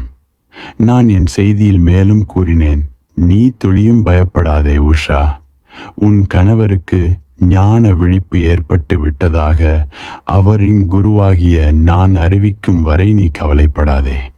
இம்மாதிரி இவர் பலமுறை புரண்டு படுப்பார், மீண்டும் மீண்டும் தூங்குவார். இவ்வாறு ஜனகரும் செய்கிறாரோ என்றறியவே அஷ்டாவக்கிரர் அவரை கேள்விகள் கேட்கிறார். மனம் நேர்மையற்றது, பிறரை ஏமாற்றும் சாமர்த்தியம் நிறைந்தது. மற்றவர்களை மட்டுமல்ல, தன்னையே கூட அது ஏமாற்றிக் கொள்கிறது. நீ ஒரு நாள் கட்டாயம் விழிப்பாய், விழித்தாக வேண்டும். விழித்திருப்பது உனது இயற்கை குணம். ஆனால் உனக்கு விழிப்பு ஏற்பட்டு விட்டதை குருவும் ஒப்புக்கொள்ள வேண்டும். தேவைப்பட்டால் உன் காலை இடறி கீழே தள்ள வேண்டும். இல்லாவிடில் மிகையான சுயமதிப்பீடு காரணமாக நீ ஆபத்தில் சிக்கிக்கொள்வாய். ஞான விழிப்பு நிச்சயம் ஏற்படுகிறது, ஏற்படவும் வேண்டும். சில சமயம் அது தீவிரமாகவும் ஏற்படுகிறது, சில சமயம் சட்டென்று உண்டாகிறது. ஆனாலும் சம்பந்தப்பட்ட சாதகர் பிரமை காரணமாக ஞானம் பெற்றுவிட்டதாக நினைத்தால் குருவும் ஒத்தூதாமல் இருப்பதில் கவனம் செலுத்த வேண்டும். சில சமயம் உன் மனம் புண்படும், ஏனெனில் நீ சாதித்து விட்டதாக நினைக்கலாம். நானோ அதை மறுத்து பேசலாம். அப்போது நீ அடிபட்டது போல் உணர்வாய். இது தவிர்க்க முடியாதது. அதற்காக என்னை மன்னித்துவிடு. நான் உன்னை கண்டித்துத்தான் தீர வேண்டும். அவ்வாறு உன்னை நான் கண்டிக்காவிடில், உன்னை உன் பிரமையிலேயே நான் நீடிக்க விட்டால், நான் உன் குரு இல்லை, நெருங்கிய தோழன் இல்லை, உன் பகைவனாக, உன் மீது கருணையற்றவனாக, உன்னை நேசிக்காதவனாக ஆகிவிடுவேன். உன் அகங்காரத்தை நான் வளரவிட்டால் நான் உனக்கு எதிரி. உன் அகங்கார விதை அடியோடு அழிந்து போகுமாறு செய்வது எனது கடமை. தலையை மொட்டையடித்துக் கொள்வது முக்கியமன்று, அகங்காரத்தை தான் மொட்டையடிக்க வேண்டும். ஆத்ம ஞானம் பெற ஒருவர் அதை புரிந்து கொள்ள முயலுகிறார், ஆழ்ந்து முயலுகிறார், மிகவும் ஆசைப்படுகிறார், விழிப்புடன் இருக்க விரும்புகிறார். ஆகவேதான் தூங்கும் பொழுதும் சில சமயம் விழித்திருப்பதாக கனவு காண்கிறார். விருப்பம் இருப்பது சுபம், விருப்பம் இருக்கத்தான் வேண்டும். அது கனவுதான் என்றாலும் அத்தகைய கனவு விழாதவர்களை விட தூக்கத்தில் விழித்திருப்பதாக கனவு காண்பவர்கள் அதிர்ஷ்டசாலிகள். ஏனென்றால் விழிப்பு ஆசை உள்ளதால் தான் விழித்திருப்பது போன்ற கனவு வரும். ஒருவர்தான் சந்நியாசியாகிவிட்டதாக அகங்காரம் கொண்டாலும் பரவாயில்லை. அதற்கு அடிப்படையாக இருப்பது சந்நியாசத்தில் ஆர்வம் என்பது பாராட்டிற்குரியது. இந்த அகங்காரத்தை கடந்து இன்னும் கொஞ்ச தூரம் முன்னேறினால் போதும், பயணம் முடிந்துவிடும். கடவுளை நோக்கிய இப்பயணத்தின் பாதையில் பல இடங்களில் தங்கும் முகாம்கள் இருக்கும். அங்கங்கே தங்கித்தன் தூங்கலாம் என்று மனத்தில் தோன்றும். நீ ஆன்மீக சக்தி பெற்றுவிட்டதாகவும் மேலும் பயணிக்க வேண்டாம் என்றும் நினைப்பாய். ஒரு முஸ்லிம் இளைஞன் எனது சீடனாக இருந்தான். தீவிர விருப்பத்துடன் ஆன்மீக பயிற்சி மேற்கொண்டான். தனது குறிக்கோளில் அசையாத நம்பிக்கை கொண்டிருந்தான். ஒரு நாள் அவன் என்னிடம் வந்து தனது முயற்சி பலனளித்துள்ளது என்றும் தனக்கு ஆத்மஜானம் ஏற்பட்டு விட்டதாக தோன்றுவதாகவும் தெரிவித்தான். உனக்கு அப்படி என்ன அனுபவம் ஏற்பட்டது என்று நான் விசாரித்தேன். அவன் விளக்கினான். நான் மலைப்பாதையில் செல்லும் பஸ்ஸில் உட்கார்ந்திருந்தேன். பஸ் ஓரிடத்தில் திரும்பும் போது என் எதிரே உள்ளவன் விழுந்து விடுவான் என்று நான் நினைத்தேன். அவ்வாறே அவன் விழுந்து விட்டான். என் எண்ணத்தின் வலிமையினால் அவன் விழுந்து விட்டதாக நினைத்தேன். அல்லது அவன் தற்செயலாக விழுந்திருக்கலாம் என்றும் தோன்றியது. ஆகவே பஸ் இன்னொரு முறை திரும்புகையில் வேறொரு மனிதன் மீது கவனம் செலுத்தி அவன் விழக்கூடும் என்று நினைத்தேன். அவ்வாறே அவன் விழுந்து விட்டான். நான் நினைத்தது நடக்கிறதே என்று கொஞ்சம் பயந்து போனேன். எனினும் இன்னொரு முறை சோதித்து விடலாம் என்று வேறு ஒருவர் மீது பார்வை செலுத்தினேன். அவர் விழ வாய்ப்பே இல்லாதபடி அவருக்கு இருபுறமும் இருவர் நெருக்கி உட்கார்ந்திருந்தனர். பஸ்ஸே தலைகீழாக கவிழ்ந்தாலும் அவர் விழ வாய்ப்பில்லை. பஸ் 3ஆம் முறை திரும்பும் போது நான் பார்த்து கொண்டிருந்த 3வது நபரும் விழுந்து விட்டார். எனது பயம் அதிகரித்தது. ஆனந்தமும் உண்டானது. என் ஆத்ம பலம் அதிகரித்து வருவதாக நினைக்கிறேன். அவனுக்கு நேர்ந்தது ஒருமுக சிந்தனையின் விளைவு. நீ தியானத்தில் ஆழ்ந்து உன் சிந்தனையை வலுவாக ஒருமுகப்படுத்தினால் அந்த சமயம் நீ நினைப்பது உடனுக்குடன் நிகழ்ந்துவிடும். ஆகவே எல்லா யோக சாஸ்திர நூல்களும் ஓர் எச்சரிக்கை தருகின்றன. அதன்படி தியானத்தின் மூலம் ஒருமுக சிந்தனையை வளர்த்து வலுப்படுத்துவதற்கு முன் மனத்தில் சுபமான எண்ணங்களை நிரப்பிக்கொள்ள வேண்டும் என்று கூறப்படுகிறது. ஏனெனில் ஒருமுக சிந்தனை கைவர பெற்ற பிறகு அசுபமான எண்ணங்கள் உன் மனத்தில் தோன்றினால் அவற்றின் கெடுதலான பாதிப்பு வெளியுலகில் உண்டாகும். உதாரணமாக பதஞ்சலி தமது யோக சாஸ்திரத்தில் தாரணை, தியானம், சமாதி, யமம், நியமம், பிராணாயாமம், பிரத்யாகாரம் முதலியவற்றை பயிலச் சொல்கிறார். இவை மூலம் நீ பரிசுத்தனாவாய். இவற்றின் முடிவில் எழும் வீரிய சக்தி உன் மனத்தில் தப்பான எண்ணங்கள் எழுவதை தடுத்துவிடும். ஆகவே மகாவீரர் தியானத்தில் ஈடுபடுவதற்கு முன்னால் அகிம்சை உணர்வை உனக்குள் ஆழமாக நிரப்பிக்கொள்ள என்றார். புத்தர் கருணை உணர்வால் உன்னை நிரப்பிக்கொள் என்றார். அவர் மேலும் கூறுகையில், ஒவ்வொரு முறை தியானம் முடிந்த பின் எழுந்து நிற்பதற்கு முன்னராக உலகம் அனைத்திற்கும் கருணை அதிர்வுகளை பரப்பச் சொல்கிறார். ஒவ்வொரு முறையும் கருணை உணர்வுடன் தியானத்தை ஆரம்பித்து கருணை உணர்வுடன் நிறைவேற்றி முடிக்க வேண்டும். இல்லாவிடில் அபாயம் ஏற்படும். ஏனென்றால் தியான நிலையில் ஏதாவது கெட்ட எண்ணம் மனத்தில் சஞ்சரித்தால் அது நடந்தே தீரும். கெட்ட எண்ணமாயினும் தியான பலம் சேர்வதால் அது சம்பந்தப்பட்டவர்களை பாதிக்கும். சக்தி ஊற்றெடுத்தால் மட்டும் போதாது, அது நல்லதற்கில்லை என்றால் குரு தடுக்க வேண்டும். கற்பனையை உண்மையென சாதகர் நினைத்தால் அப்போதும் குரு தலையிட்டு சரி செய்ய வேண்டும். பிரமையானது பிறவி தோறும் தொடர்ந்து வரக்கூடியது. அது பறந்து விரிந்தது. ஒரு தோட்டத்தில் பல தலைமுறைகளாக குப்பை சேர்ந்து கொண்டே போவதற்கு ஒப்பானது. அங்கு காடு போல் புல் வளர்ந்திருக்கிறது. அங்கே ரோஜா செடியை நட்டால் அதன் மீது புல் மண்டி அதை அமுக்கிவிடும். ரோஜா செடி இருந்த இடமே தெரியாமல் போய்விடும். பல பிறவிகளாக உனது மனம் சாரமற்ற குப்பை சிந்தனைகளால் நிறைந்து போனது. சாரம் உள்ளது சிறிதளவு தலை தூக்கினாலும் சாரமற்றது அதை சூழ்ந்து அமுக்கிவிடும். அவ்வாறு நேர்வதை குரு தடுக்க முயல வேண்டும்.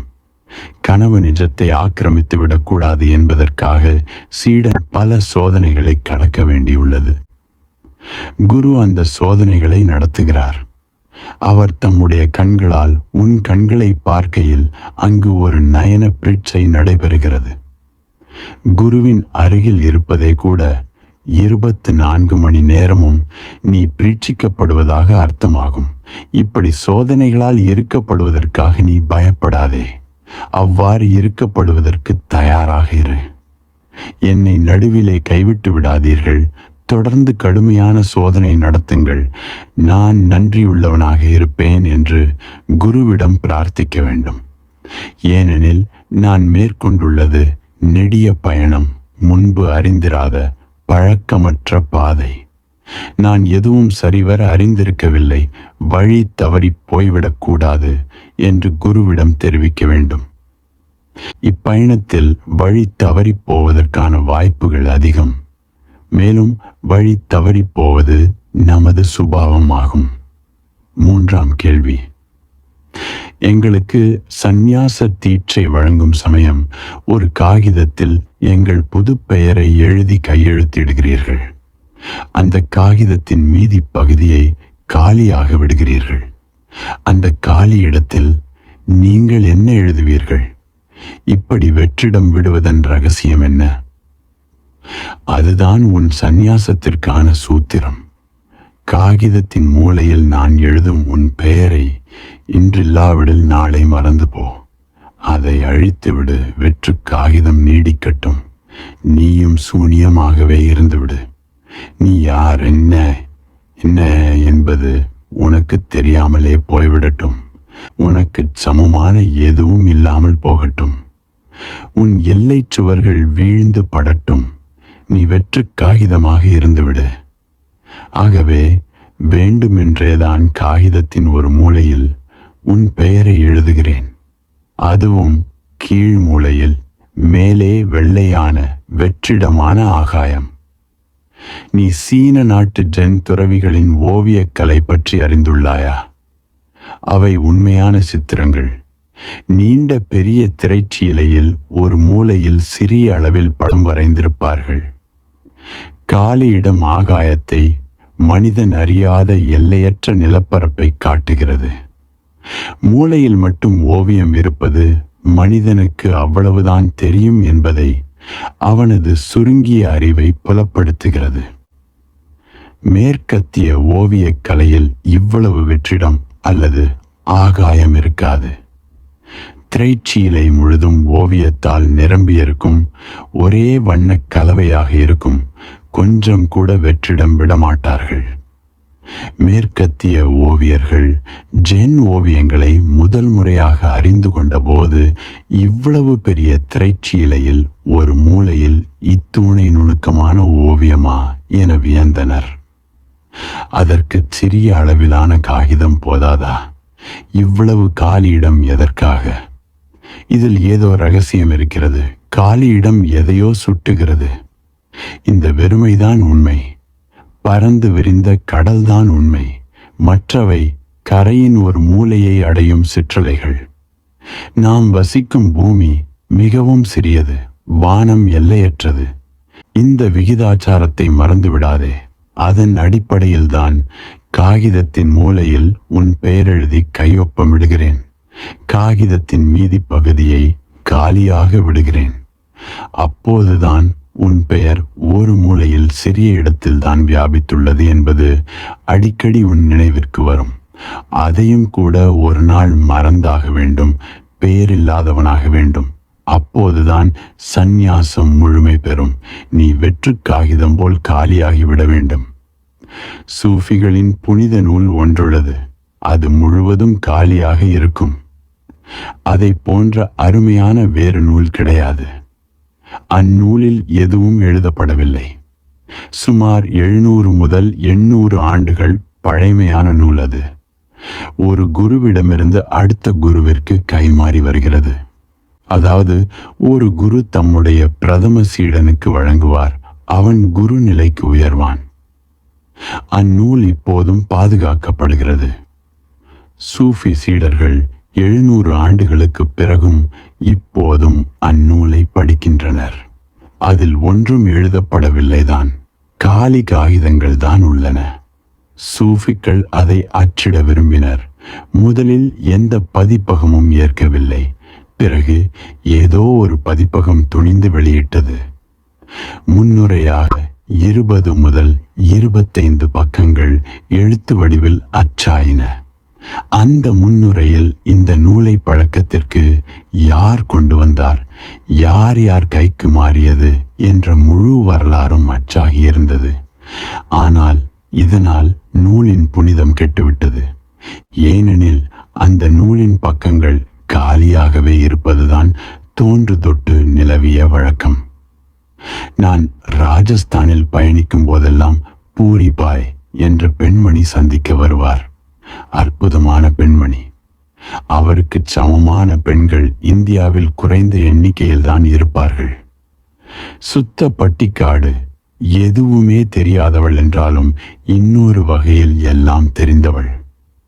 அவள் ஒருமுறை என்னை சந்தித்த போது, ஐயா, என் கிராமத்திற்கு விஜயம் செய்யுங்கள், நான் ஒரு புத்தகம் எழுதியுள்ளேன், அதை நீங்கள் வெளியிட்டருள வேண்டும் என்று கொண்டாள். நான் சிரித்தேன். நீ மற்றவர்களை ஏமாற்றலாம், என்னை ஏமாற்ற முடியாது. உன் புத்தகம் எத்தகையது, அதில் என்ன இருக்கும் என்பதை நான் புரிந்து கொண்டேன். நீ அதை இங்கே எடுத்து வா, நான் இங்கேயே அதை வெளியிடுகிறேன் என்றேன். அவள் அவ்வாறே செய்தாள். அழகிய அலங்காரமான பெட்டியில் தனது நூலை வைத்து மரியாதையுடன் தலையில் சுமந்து வந்தாள். அவளுக்கென்று சில பக்தர்கள், அடியார்கள். அதற்கு அவள் தகுதியுடையவள்தான். அவளுடன் அடியார்களும் சேர்ந்து வந்தனர். நான் அவளது நூலை வெளியிட்டேன். பெட்டியில் மிகச்சிறிய புத்தகம் ஒன்றிருந்தது.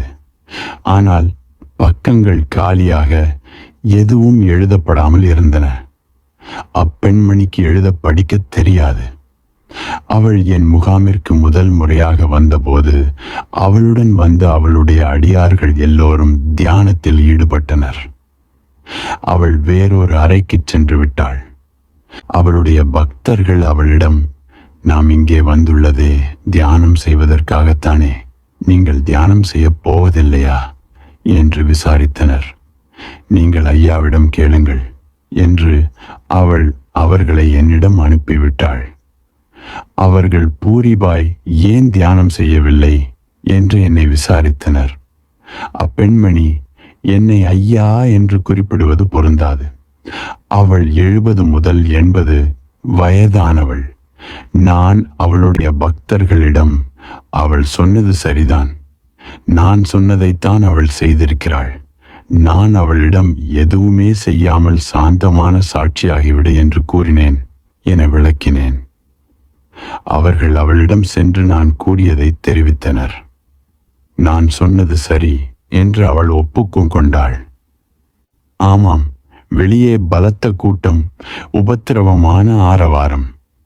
எல்லோரும் ஏதாவது செய்தபடி ஓசை எழுப்பிக் கொண்டிருக்கிறார்கள். நான் இந்த அறைக்கு வந்து தனிமையில் அமர்ந்தேன். நான் செயலேதும் செய்யாமல் இருந்தேன். தியானம் அருமையாக அமைந்தது என்றாள். அவள் தனது கிராமத்திற்கு திரும்பிய பின் மக்கள் அவளிடம், என்ன கொண்டு வந்திருக்கிறாய் என்று விசாரித்தனர். அவள் பதில் கூறாமல் தன் அறை வாயிலில் பேச்சடங்கு என்று எழுதி வைத்தாள். ஐயா நிறைய உபதேசம் செய்தார். ஆனால் அவை என் புத்திக்கு எட்டவில்லை. நானோ படிப்பறிவில்லாதவள். ஐயாவின் உபதேசத்தில் எனக்கு புரிந்தது பேச்சடங்கு என்பது மட்டும்தான். அது நினைவிலிருக்கு அரைக்கதவில் எழுதி வைத்தேன். சூஃபிகளும் அவளும் காண்பித்த வெற்றுத்தாளும் சொல்வது பேச்சடங்கு என்பதைத்தான். அந்த காலியான வெள்ளைத்தாள்தான் புனித குரான், தம்மபதம், அஷ்டாவக்கிர சம்ஹிதை ஆகிய எல்லாம். சகல சாஸ்திரங்களும் நீ அந்த காலியான காகிதத்தை படிக்க வேண்டும் என்றே முயலுகின்றன. சூனியத்தை விளக்கத்தான் சொற்களே தவிர சொற்கள் அடிப்படையில் சுயமாக முக்கியமில்லை. மொழியின் பணி அடுத்த கட்டமாகிய மௌனத்திற்கு இட்டுச் செல்வதுதான். நீ சாட்சியாகிவிடு, உள்ளே நிலவும் சூன்யத்திற்கு சாட்சியாகிவிடு. அதுதான் எதுவுமற்ற காலியான நிலைதான் நிர்வாணம். அங்குதான் சமாதி கூடுகிறது. 4ஆம் கேள்வி.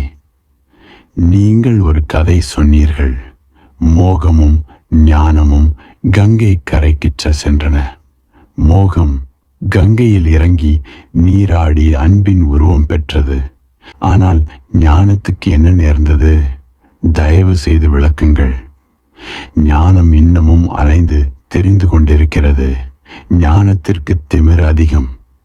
ஞானிகளை விட அதிக அகங்காரமானவர்கள் யார் உள்ளனர்? பணக்காரனுக்கு கூட அத்துணை திமிர் இருக்காது. எல்லாம் எனக்கு தெரியும் என்று கூறுவதால் ஞானி கர்விதானே. ஞானம் கங்கையில் இறங்கி நீராட சம்மதிக்கவில்லை. ஞானம் என்பது புத்தி, திட நிச்சயம், சிந்தனை ஆகியவற்றின் உருவகம். மோகம் என்பது இதயம், சமர்ப்பண மனப்பான்மை, உணர்ச்சிகள் ஆகியவற்றின் உருவகம். கங்கை இரண்டையும் அழைத்தது. பிரியமானவர்களே, வாருங்கள், என் நீரில் இறங்கிக் குளியுங்கள், புனிதம் அடையுங்கள். நான் உங்களை குளிப்பாட்டுவேன், பரிசுத்தமாக்குவேன், புதியவர்களாக்குவேன். உங்களுக்கு புது வாழ்க்கை அமையும். இதை கேட்டு மோகம் கங்கையில் இறங்கியது.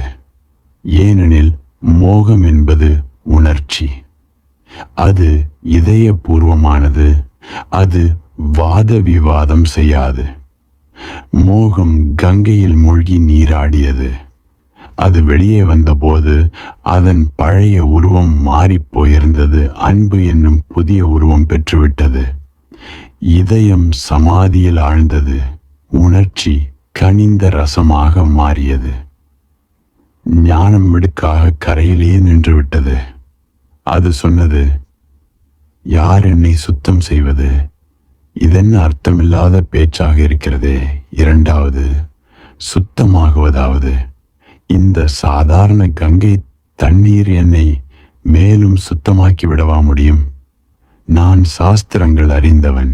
மேற்கொண்டு என்னை சுத்தம் செய்ய யாருக்கு துணிச்சல்? நான் அல்லவா மற்றவர்களை தூய்மையாக்குபவன். அது மோகத்தை பார்த்து கேலியாகச் சிரித்தது. தனக்குள் நினைத்தது, இந்த மோகம் ஒரு பைத்தியம், பிறரது பேச்சை நம்புகிறது. ஆகவேதான் அது ஓரிடத்தில் நிலை பெறாமல் அலைந்தபடி உள்ளது. பண்டிதர்கள் இப்படித்தான் பக்தர்களை பார்த்து சிரிப்பது வழக்கம்.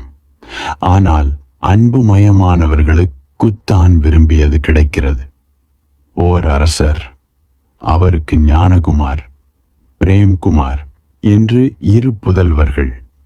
தனக்கு பின் யாருக்கு அரசாட்சி அளிப்பது என்று அவர் கவலைப்பட்டார். இருவரும் இரட்டையர்.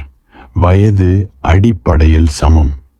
இருவரும் திறமைசாலிகள், மேதாவிகள், ஆற்றல் மிகுந்தவர்கள். யார் அரசாள அதிக தகுதி பெற்றவன் என்று முடிவு செய்வதில் அநியாயம் நேர்ந்துவிடக் கூடாதல்லவா? அரசர் ஒரு சந்நியாசியிடம் ஆலோசனை கேட்டார். சந்நியாசி ஒரு உபாயம் சொன்னார். அரசே, நீங்கள் இருவருக்கும் பணம் கொடுத்து நாடெங்கும் வீடு கட்டச் சொல்லுங்கள். 5 ஆண்டுகளில் அதிக எண்ணிக்கையில் வீடு கட்டியவனுக்கு ஆட்சி பொறுப்பை கொடுங்கள் என்றார். அரசர் காரணம் சொல்லாமல் புதல்வர்களை வெவ்வேறு திசையில் அனுப்பினார். ஞானகுமார் வீடுகள் கட்டத் தொடங்கினான். ஆனால் 5 ஆண்டுகளில் எத்தனை வீடுகள், எத்தனை ஊர்களில் கட்டிவிட முடியும்? கைவசம் இருந்த பணமெல்லாம் செலவழிந்து விட்டது. உடலாலும் அவன் களைத்துப் போனான், குழப்பமடைந்தான். முட்டாள்தனமான திட்டமாயிருக்கிறதே என்றும் நினைத்தான். 5 ஆண்டு கழிந்து இளவரசர்கள் நாடு திரும்பினர். ஞானகுமார் மிகுந்த சோர்வுடன் பிச்சைக்காரனைப் போல் காணப்பட்டான். பிரேம்குமார் குதூகலமாக திரும்பினான். நாடெங்கும் நிறைய வீடுகள் கட்டிவிட்டதாக தந்தையிடம் தெரிவித்தான். அரசர் அதிசயப்பட்டு விசாரித்தார். உனக்கு எப்படி அது சாத்தியமாயிற்று? உன் சகோதரன் சில ஊர்களில் மட்டும் சில வீடுகள் கட்டிவிட்டு சோர்ந்து போய்த்து திரும்பியிருக்கிறான். நீ நாடெங்கும் வீடுகள் கட்டியதாகச் சொல்கிறாய். பிறகும் களைத்து போகாமல் உற்சாகமாக தெரிகிறாயே. பணமும் திருப்பிக் கொண்டு வந்து விட்டாயே. இளவரசன் பிரேம் விளக்கினான். நான் சென்ற ஊர்களில் எல்லாம் புதிய நண்பர்களை உருவாக்கி கொண்டேன். அந்த எல்லா நண்பர்களின் வீடுகளும் எனக்காக திறந்தே உள்ளன.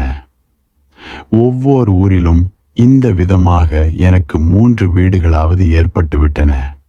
ஆகவே நான் புதிதாக வீடு கட்ட வேண்டிய அவசியம் ஏற்படவில்லை.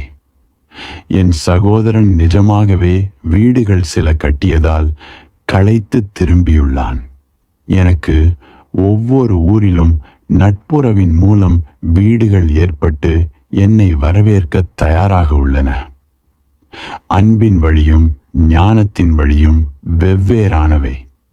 ஞானத்திலிருந்து விஞ்ஞானமும், விஞ்ஞானத்திலிருந்து தொழில்நுட்பமும் பிறக்கிறது. பிரேமையிலிருந்து பக்தி பிறக்கிறது. பக்தியின் உச்சத்தில் பகவான் பிறக்கிறார். ஞான வழியில் செல்பவன் ஒரு காலத்தில் விஞ்ஞானத்தில் சிக்கிக் கொள்வான். ஐரோப்பா அப்படித்தான் விஞ்ஞான மார்க்கத்தில் அலையத் தொடங்கியது.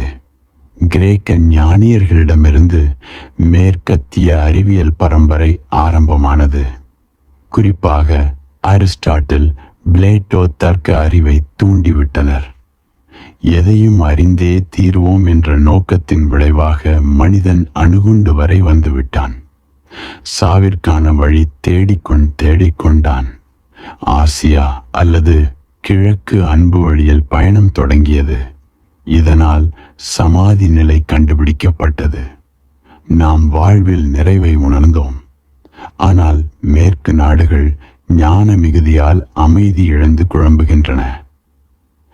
ஆல்பர்ட் ஐன்ஸ்டீன் இறக்கும் தருவாயில், எனக்கு இன்னொரு பிறவி கிடைத்தால் நான் விஞ்ஞானியாக வளர விரும்பேன். குழாய் பழுது பார்ப்பவராக வாழவே விரும்புவேன் என்றாராம்.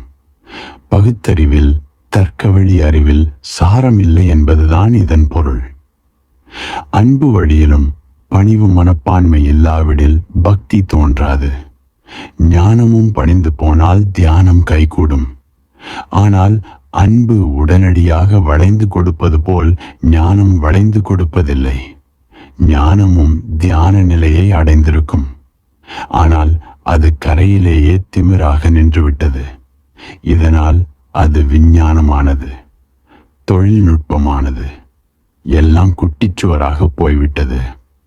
ஞான மனப்பான்மைக்காரர்களுக்கு நல்ல வழி எதுவும் இல்லை என்று அர்த்தமில்லை. பணிவு இருந்தால் அவர்கள் வாழ்க்கையும் பயனுள்ளதாக இருக்கும். அன்புடையவர் பணிந்தால் பிரார்த்தனை பிறக்கிறது. ஞானி பணிந்தால் தியானம் பிறக்கிறது. பிரார்த்தனையும் சரி, தியானமும் சரி, கடவுளிடமே சேர்ப்பிக்கின்றன. அவற்றின் மொழிதான் வெவ்வேறு. ஞானி கடவுளை அடைந்தால் தனது ஆத்மா அவருடன் சேர்ந்து விட்டதென்பான். அன்புடையவன் கடவுளை அடைந்தால் எல்லாமே நீதான், நான் என்று தனியாக உண்டா என்பான். சொற்கள் வேறாயினும் இருவரும் சென்றடைவது ஒரே மகா சூன்யத்தை தான். ஒருவன் அதை ஆத்மா என்கிறான், இன்னொருவன் பரமாத்மா என்கிறான்.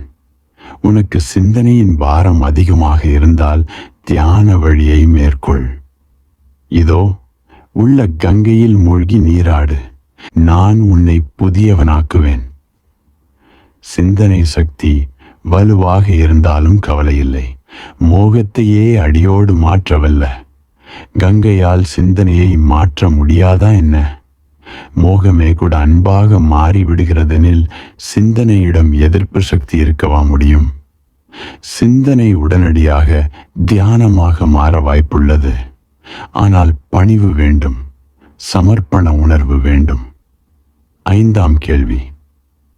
உலக வாழ்க்கையில் நீடித்து வந்த ஜனகர் ஞானத்தின் மூலம் ஆகாயத்தை கண்டதும் ஆச்சரியமடைந்தார்.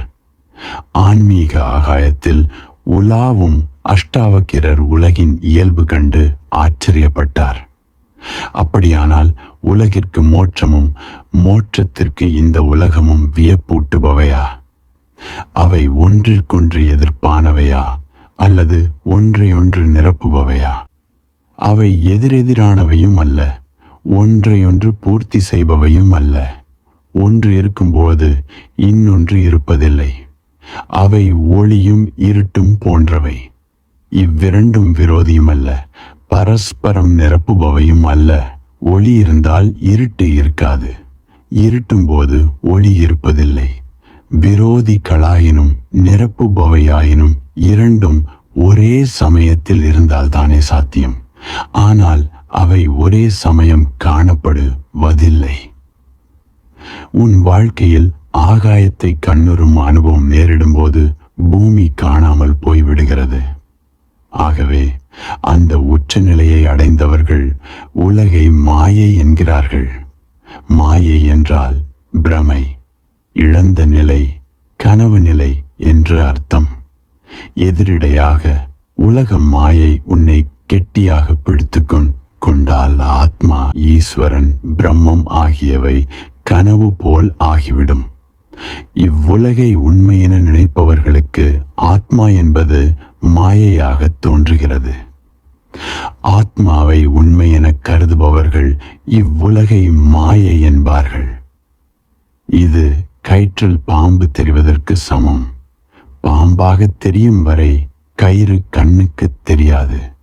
விளக்கு எடுத்து வந்து பார்த்தால் கயிறு தான் தெரிகிறது, பாம்பை காணோம். ஆகவே கயிறும் பாம்பும் எதிரிகளும் இல்லை, ஒன்றையொன்று நிரப்புகின்றவையும் அல்ல.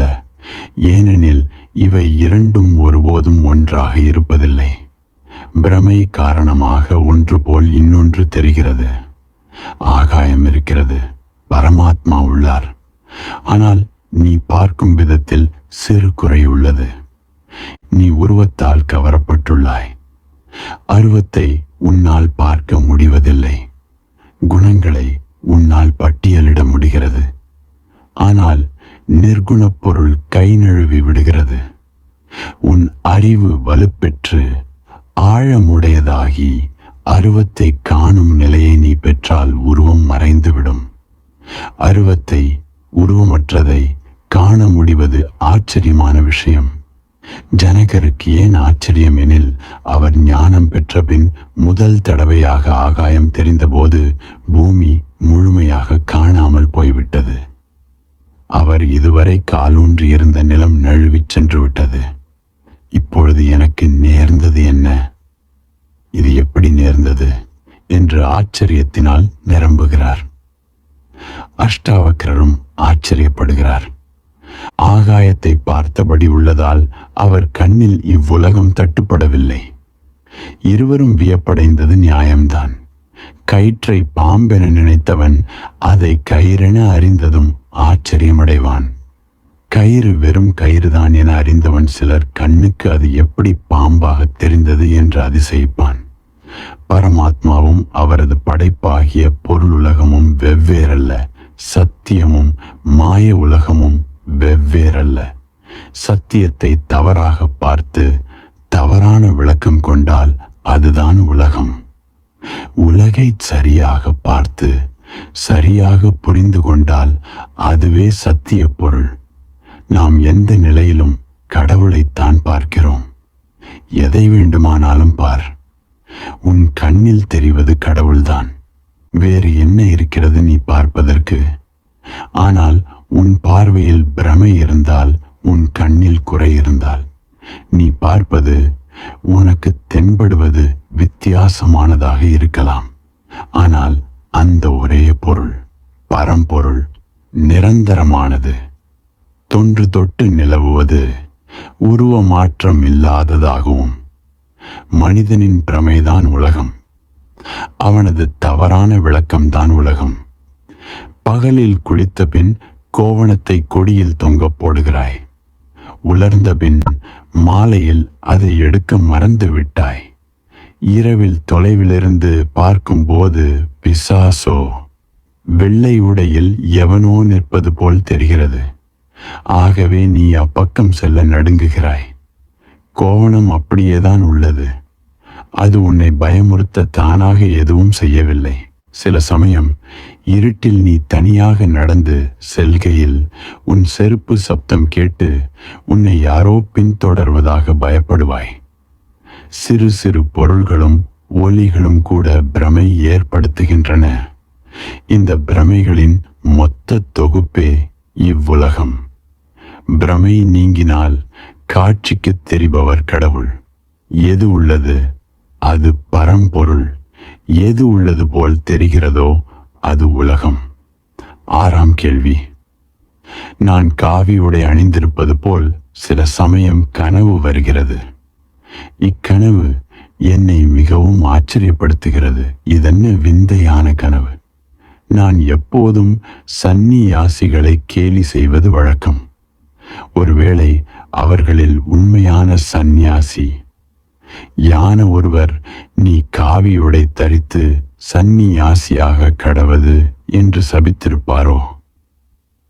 மனிதன் பலதரப்பட்ட கனவுகள் காண்கிறான். சந்நியாசியாவது போல் கனவு காண்பதில்லை. ஏனெனில் சந்நியாசம் என்பது கனவன்று. அது கனவு நிலையிலிருந்து விழித்தலை குறிப்பிடுகிறது. நீ நிறைய கனவுகள் கண்டாய். அந்த கனவுகளின் பலன் உனக்கு வாழ்க்கையில் கிடைக்கவில்லை. இந்நிலையில்தான் சந்நியாச கனவு தோன்றுகிறது. உலக முயற்சிகளில் தோல்வி கண்டபின் சந்நியாசத்தில் நாட்டம் ஏற்படுகிறது. பணம் கிடைத்தாலும் துன்பம், கிடைக்காவிடிலும் துன்பம். பதவி கிடைத்தாலும் பிரச்சனை, கிடைக்காவிடிலும் பிரச்சனை. ஓடி அலைந்து ஒன்றை பெற்று அல்லது ஒன்றை பெறாமல் எல்லா நிலையிலும் துன்பம். மேற்படி கேள்வியை கேட்ட மைத்ரேயர் என்பவர் பாராளுமன்ற உறுப்பினராக இருந்தார். அரசியலில் நல்ல செல்வாக்குள்ளவர். அதிலேயே அவர் நீடித்திருந்தால் தனது மாநிலத்தின் முதலமைச்சராக அவர் ஆகியிருக்க முடியும். அதற்கான பிரகாசமான வாய்ப்பு அவருக்கு இருந்தது. அவர் ஜவஹர்லால் நேருவிற்கு பிரியமான நண்பர்களில் ஒருவர். அதே சமயம் ஜெயப்பிரகாஷ் நாராயணுக்கும் நண்பர். இவர் என்னிடம் வந்து மாட்டிக்கொண்டார். இல்லாவிடில் நேருவின் ஆதரவுடன் அவர் முதலமைச்சராகியிருப்பார். அல்லது ஜெயப்பிரகாஷ் நாராயணுடன் தொடர்பு காரணமாக சிறைக்கு போயிருப்பார். அவர் சந்நியாசியாக வேண்டுமென கனவில் கூட ஆசைப்பட்டிருக்க மாட்டார். அரசியல்வாதிக்கு ஒருபொழுதும் துறவற கனவு வராது. அரசியலும் ஆன்மீகமும் அதிகபட்சம் ஒன்றுக்கொன்று முரணானவை. அரசியலில் அதிகபட்ச ஆசை தேவை. ஆன்மீகத்தில் ஆசையின்மை முக்கியம். அரசியலில் பதவியை பிடிக்க மற்றவர்களை அடக்கி ஆள அளவு கடந்த துடிதுடிப்பு காணப்படும். ஆன்மீகத்தில் தன்னை வென்று தன்னை அடக்கி ஆளும் முயற்சி மேற்கொள்ளப்படும். அரசியல் பிறருக்கு தலைவனாகவும் குறிக்கோளுடையது. ஆன்மீகம் தனக்கு தானே தலைவனாகவும் எண்ணம் உடையது. ஆகவே நாம் சந்நியாசிகளை சுவாமி என்று குறிப்பிடுகிறோம், அழைக்கிறோம். நீ சந்நியாசியானால் உன்னையும் சுவாமி என்பார்கள். இதனால் நீ மற்றவர்களுக்கு தலைவனாகிவிட்டாய் என்று பொருள் இல்லை. அவ்வாறு நீ நினைக்கவும் கூடாது. நீ உன்னை வென்று உனக்கு தலைவனாகிவிட்டாய் என்று அர்த்தம். இது போதும். தன்னை வென்று தனக்கு சுவாமியாகாமல் பிறருக்கு தலைவனாகும் முயற்சியில் இறங்குபவன் தற்காலிக வெற்றி பெற்று இறுதியில் தோற்பான். தன்னை அடக்காதவன் பிறரை எப்படி அடக்க முடியும்? அரசியல் தலைவர் அடிப்படையில் தன் தொண்டர்களிடமும் பயப்படுபவராக தன்னுடைய அடிமைகளுக்கும் அடிமையாக இருப்பார். செய்தித்தாள்களில் தலைவர்களின் படங்களை பார்த்து பிரமிக்காதே. அவர்கள் தங்கள் கட்சியில் முரடர்களிடம், வன் செயல்களின் ஈடுபடுபவர்களிடம் அடங்கி கிடக்கிறார்கள். அந்த அடியாட்களின் படம் செய்தித்தாள்களில் வராது. ஆனால் தலைவர்கள் அவர்கள் சொல்படி நடக்க வேண்டியுள்ளது. உலக நியதிப்படி அரசியலில் ஆரம்பத்தில் யாரை நமக்கு பின்னால் வரச் செய்கிறோமோ அவர்களின் பின்னால் நாம் ஒரு காலத்தில் நடக்க வேண்டி வரும். நீங்கள் எல்லோரும் அரசியல் தலைவர்கள் அல்லர் என்பதால் குடும்ப வாழ்க்கையிலிருந்து உதாரணம் தருகிறேன். மனைவி கணவனை பின்தொடர்ந்து வருபவளாக கருதப்படுகிறாள். அவள் அவ்வாறு அடங்கி நடக்க வேண்டுமானால் அவளது ஒவ்வொரு ஆசையையும் கணவன் பூர்த்தி செய்தாக வேண்டும். அப்படியானால் உண்மையில் பின்னால் வருபவர் யார்? அவள் பேசும்போது நான் உங்கள் அடிமை என்பாள். கடித முடிவிலும் உங்கள் தாசி, அடியவள் என எழுதுவாள். ஆனால் நீங்கள் தாஸ், ஆண், அடிமை, சேவகன் ஆக இருந்தால்தானே பெண்பாலாக தாசி என்ற சொல் வரும். திருமண சமயம் அக்னியை வலம் வரும்போது மனைவி உங்களை பின்தொடர்ந்து நடக்கிறாள். அதுபோல் அவள் வாழ்க்கை முழுதும் உங்கள் பின்னால் வர வேண்டுமானால் நீங்கள் நுணுக்கமான முறையில் வேறொரு அர்த்தத்தில் அவள் பின்னாலேயே போக நேரிடும். இல்லாவிடில் அவள் உங்களை பின்பற்றி வரமாட்டாள். நீ என் பின்னால் என்று நினைத்த கணவன் நான் உன் பின்னால் என்ற நிலைக்கு போகிறான். ஒற்றுமைக்காக குடும்ப அரசியல் தலைவர் முதலில் மக்களை தன் பின்னால் வரச் செய்கிறார். அவர்கள் திரண்டபின் அவர்கள் எத்திசையில் செல்ல விரும்புகின்றனர் அல்லது முயல்கின்றனர் என்பதை திரும்பி திரும்பி பார்க்கிறார். பிறகு அவரும் அத்திசையில் நடைபோடுகிறார். கெட்டிக்காரரான அரசியல்வாதியின் இலக்கணம் இதுவே. அதே சமயம் அரசியல்வாதிகள் சிலர் தோல்வியடைகிறார்கள். ஏனெனில் உலகம்தான் தன் பின்னால் வருவதாக அவர்கள் இருமாப்பு கொள்கின்றனர். அவர்கள் சிக்கலில் மாட்டிக்கொள்கின்றனர். தாங்கள் எங்கே போனாலும் உலகமும் தங்கள் பின்னால் வரும் என்று அவர்கள் தவறாக நினைத்து விடுகின்றனர். கெட்டிக்கார அரசியல்வாதி மக்கள் எத்திசையில் போகிறார்களோ அதே திசையில் சென்று அவர்களை கடந்து முதலில் செல்ல ஆரம்பித்து விடுவான். அவன்தான் அந்த இயக்கத்தை நடத்தி செல்வது போன்ற பிரமையை உண்டாக்குவான். முல்லா நஸ்ருத்தீன் தனது கழுதை மேல் அமர்ந்து வேகமாக எங்கோ போய்கொண்டு கொண்டிருந்தார். கடை தெருவில் மக்கள் அவரை தடுத்து, எங்கே அவசரமாக போகிறீர்கள் என்று கேட்டனர். முல்லா பதிலளித்தார், என்னை கேட்காதீர்கள், என் கழுதையிடம் விசாரியுங்கள். ஏனெனில் நான் ஓர் அரசியல்வாதி. முதலில் நான் இந்த கழுதை என் விருப்பப்படி செல்ல வேண்டும் என்று முயன்றேன். ஆனால் இதுவோ மடக்கழுதை. நான் இதை இடப்பக்கம் திருப்பிச் செலுத்த முயன்றால் இது வலப்பக்கமாக திரும்பி விடுகிறது. இதை கண்டு நடுத்தெருவில் எல்லோரும் என்னை கேலி செய்தனர். கூட்டம் கூடிவிட்டது. சிலர் என்னை பார்த்து, அரே நஸ்ருத்தீன், உன்னால் ஒரு கழுதையை கூட அடக்க முடியவில்லையே என்றனர். கழுதை விஷயத்தில் அரசியல் தந்திரம் செய்ய வேண்டும் என்று புரிந்து கொண்டேன். அதன்படி இப்பொழுதெல்லாம் கழுதை எந்த பக்கம் போகிறதோ நானும் அப்பக்கமே போகிறேன். உலகம் நான் தான் கழுதையை ஒட்டுகிறேன் என்று நினைக்கிறது.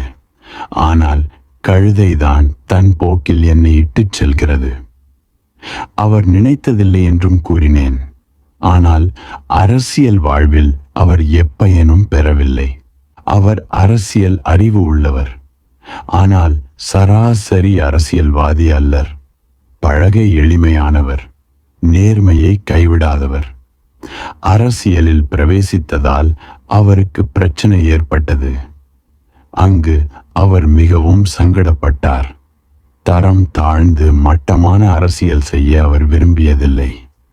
இதனால்தான் அவரது மனம் வேறு திசையில் செல்ல ஆரம்பித்தது. அது சந்நியாசத்தில் கொண்டு போய்விட்டது. அரசியல்வாதி எதற்கும் துணிந்தால் தான் வெற்றி பெற முடிகிறது. தரம் பார்த்து அரசியலில் செயல்பட முடியாது. ஒருவன் பழக எளிமையானவனாகவும் நேர்வழியில் செல்பவனாகவும் இருந்தால் அவன் அரசியலில் வெற்றி பெற முடியாது. அவன் அரசியலில் இருந்தால் அது அவனுக்கு பொருந்தாத இடமாகும். அவர் சந்நியாசிகளை கேலி செய்ததற்கும் ஒருவேளை இதுதான் காரணமாக இருக்கும். ஏனெனில் கேலிக்கும் காரணம் உண்டு.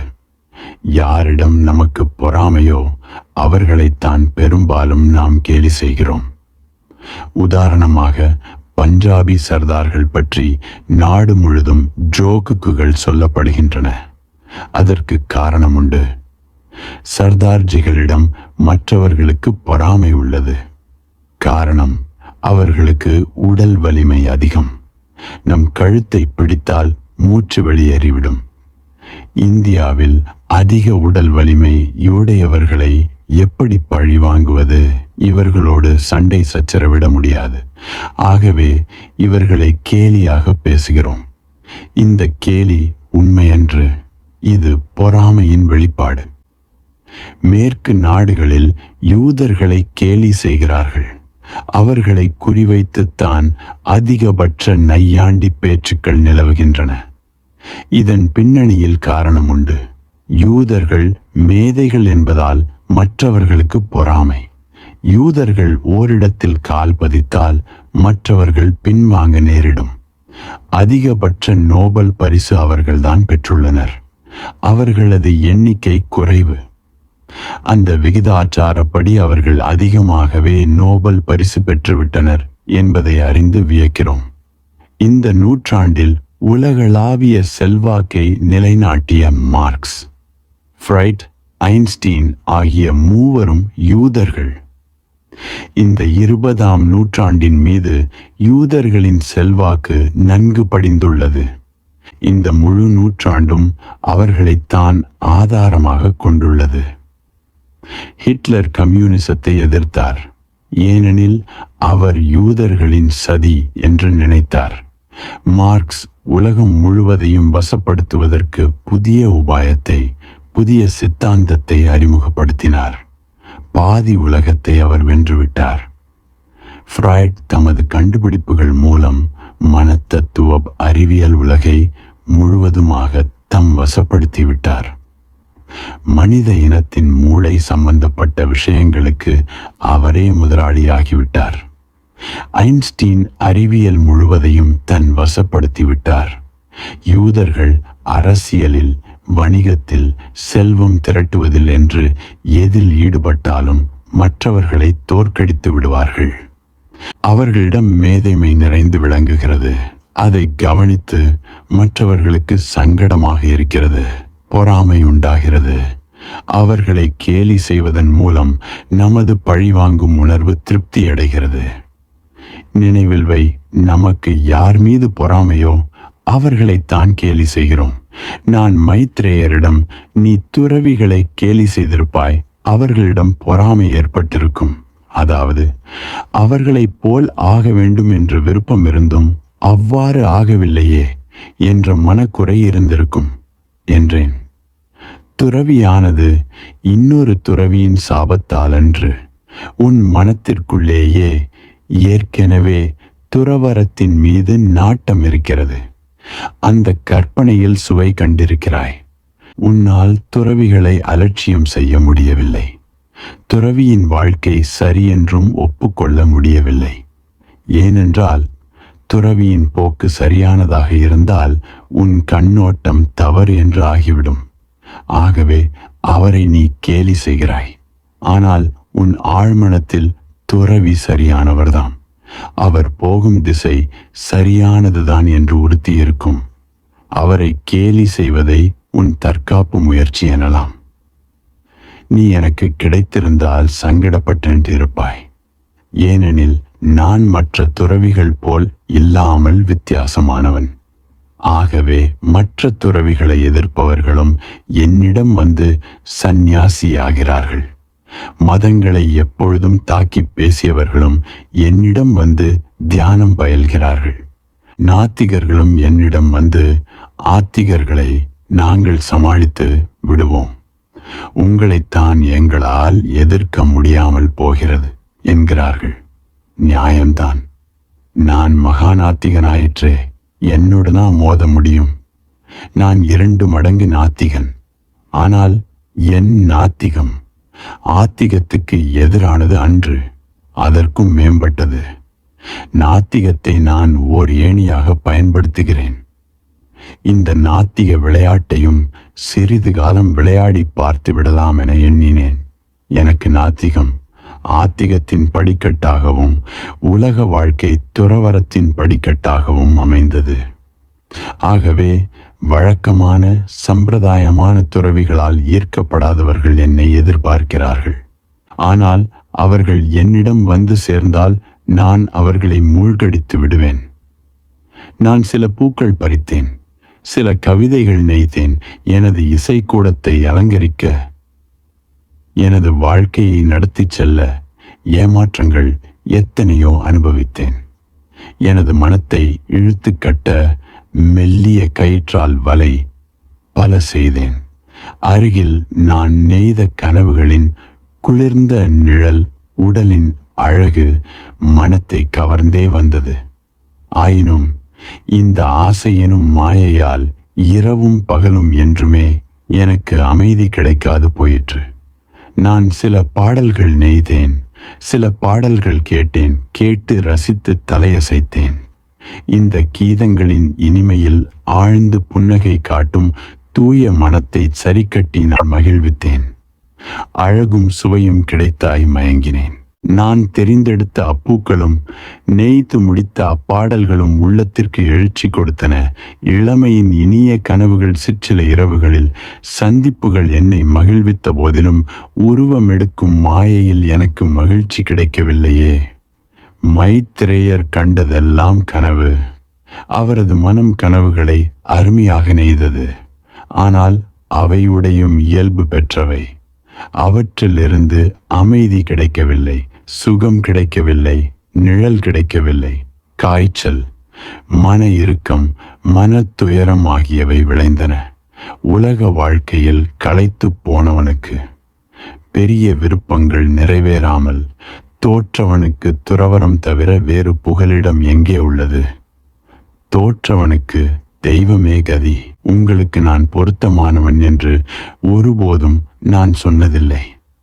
பிரீட்சை இன்னும் மிஞ்சியுள்ளதா என்ன? ஏற்கனவே நான் பொறுத்து ஏற்றது போதாதா? நான் உங்கள் தரத்திற்கு தகுதியற்றவன் என்று நீ ஒப்புக்கொள்கையிலேயே நீ என்னிடம் வர தகுதி பெற்றுவிட்டாய். தன்னிடம் தகுதி உள்ளதாக கூறுபவன் உண்மையில் எனக்கு பொருந்தாதவன். தகுதி உள்ளவர்களுக்கு இங்கே இடமில்லை. திமிர் பிடித்தவர்களுக்கு இங்கே வழிகாட்டுதல் இல்லை. ஐயா, நான் உங்கள் சீடனாக தகுதியற்றவன் என்று நீ பணிவு காட்டினால் என் இருப்பிடக் கதவுகள் உனக்கு திறக்கும். மதுசாலை போன்ற இனிய என் இல்லம் உனக்கு கோவிலாக அமையும். இங்கே ஞானிகளும் அறிஞர்களும் புண்ணியவான்களும் சாது மகாத்மாக்களும் வரவேண்டிய தேவையில்லை. பணிவுள்ளவர்களும் விட்டு கொடுக்கவும் வளைந்து கொடுக்கவும் தயாராக உள்ளவர்கள்தான் இங்கு தேவைப்படுகிறார்கள். பரீட்சையோ சோதனையோ எதுவும் மிஞ்சியிருக்கவில்லை. நீ தெளிவுடன் தான் சோதனைக்குட்பட்டாயெனில் மேற்கொண்டு சோதனை தேவைப்படாது. நீ நினைவுடன் சோதனையை முடித்திருந்தால் சாட்சி என்னும் கரைக்கு வந்து விட்டாய். ஆத்ம ஞானம் நிகழும் தருணம் நெருங்கிவிட்டது. அந்த அனுபவம் எக்கணமும் உனக்கு நேரலாம். மயக்கம் போன்ற நிலையில் சோதனையை சகித்திருந்தால் ஒரு பரீட்சை இன்னமும் பாக்கியுள்ளது. விழித்தெழும் பரீட்சை அது. மயக்க நிலையில் நீ சகித்ததாக கூறும் சோதனைகளை விழித்துக் கொண்டு பொறுத்துக்கொள். விழித்த நிலையில் நீ முடிக்கும் சோதனைகள் மூலமே தலைகளிலிருந்து விடுபடுவாய். எப்பொழுதிலிருந்து உன் மீது எனக்கு கவனம் எழுந்ததோ எனது அறிவு நினைவிழந்தது. உள்ளத்தால் தொலைவு இல்லையெனில் உள்ளேன் அடிமை உன் அருகேதான். எவனது புத்தி மயக்கமுற்றது போல் செயலிழக்கிறதோ அவன்தான் எனக்கு பயன்படுவான். உள்ளத்தால் தொலைவு ஏற்படுவதற்கு உலகத்தில் இதயங்கள் மயங்கி இருப்பதுதான் காரணம். அங்கே விழிப்பு என்ற தீபத்தை கொஞ்சம் ஏற்றி வைத்தால் பிறகு உள்ளங்களிடையே இடைவெளி இருக்காது. இரக்கம் சிறிதுமில்லா புத்தி உள்ளமென்னும் குடியிருப்பு நின்று விருப்பங்களை விரட்டியடித்து வெற்றிடமாக ஆக்கிவிட்டது. ஆம், புத்தி மிகை அறிவு உன் உள்ளத்தை கொள்ளையடித்து காலியிடமாக ஆக்கிவிட்டது. உள்ள குடியிருப்பு சூறையாடப்பட்டு சோகமாக மௌனமாக நாம் உள்ளோம். உள்ளத்தின் நிலைமையை யாரிடம் சொல்வோம்? நாங்களாகவே எங்களை இழந்தோம் உனது தெருவில் உலாவுவதற்கு. அது பிரபுவின் தெரு, அன்பு சந்து. ஒரே சமயம் இருவர் செல்ல முடியாதபடி குறுகலானது. அதில் ஒருவருக்குத்தான் இடம் உண்டு. நீ உன்னை முன்னிலைப்படுத்தி அகங்கரித்ததால் அந்த சந்தில் நீ நுழைய முடியாமற் போனது. அந்த பிருந்தாவனத்து சந்து தெருவில் நீ பிரவேசித்து நடமாட வேண்டுமானால் உன்னை நீ என்ற நினைவை கைவிடு. உனக்கும் கடவுளுக்கும் நடுவில் கொஞ்சம்தான் இடைவெளி. அந்த இடைவெளி நான் என்னும் உணர்வு. ஒரு காலடி கூடுதலாக எடுத்து வைத்தால் போதும். நான் என்பது நான் இல்லை என அகங்காரம் அகங்காரமாக அகந்தையின்மையாக மாறினால் போதும். மற்றவை தாமாக பொருத்தமாக அமைந்துவிடும். மதுசாலை போன்ற என் இனிய இல்லத்தின் கதவுகள் திறந்தே உள்ளன.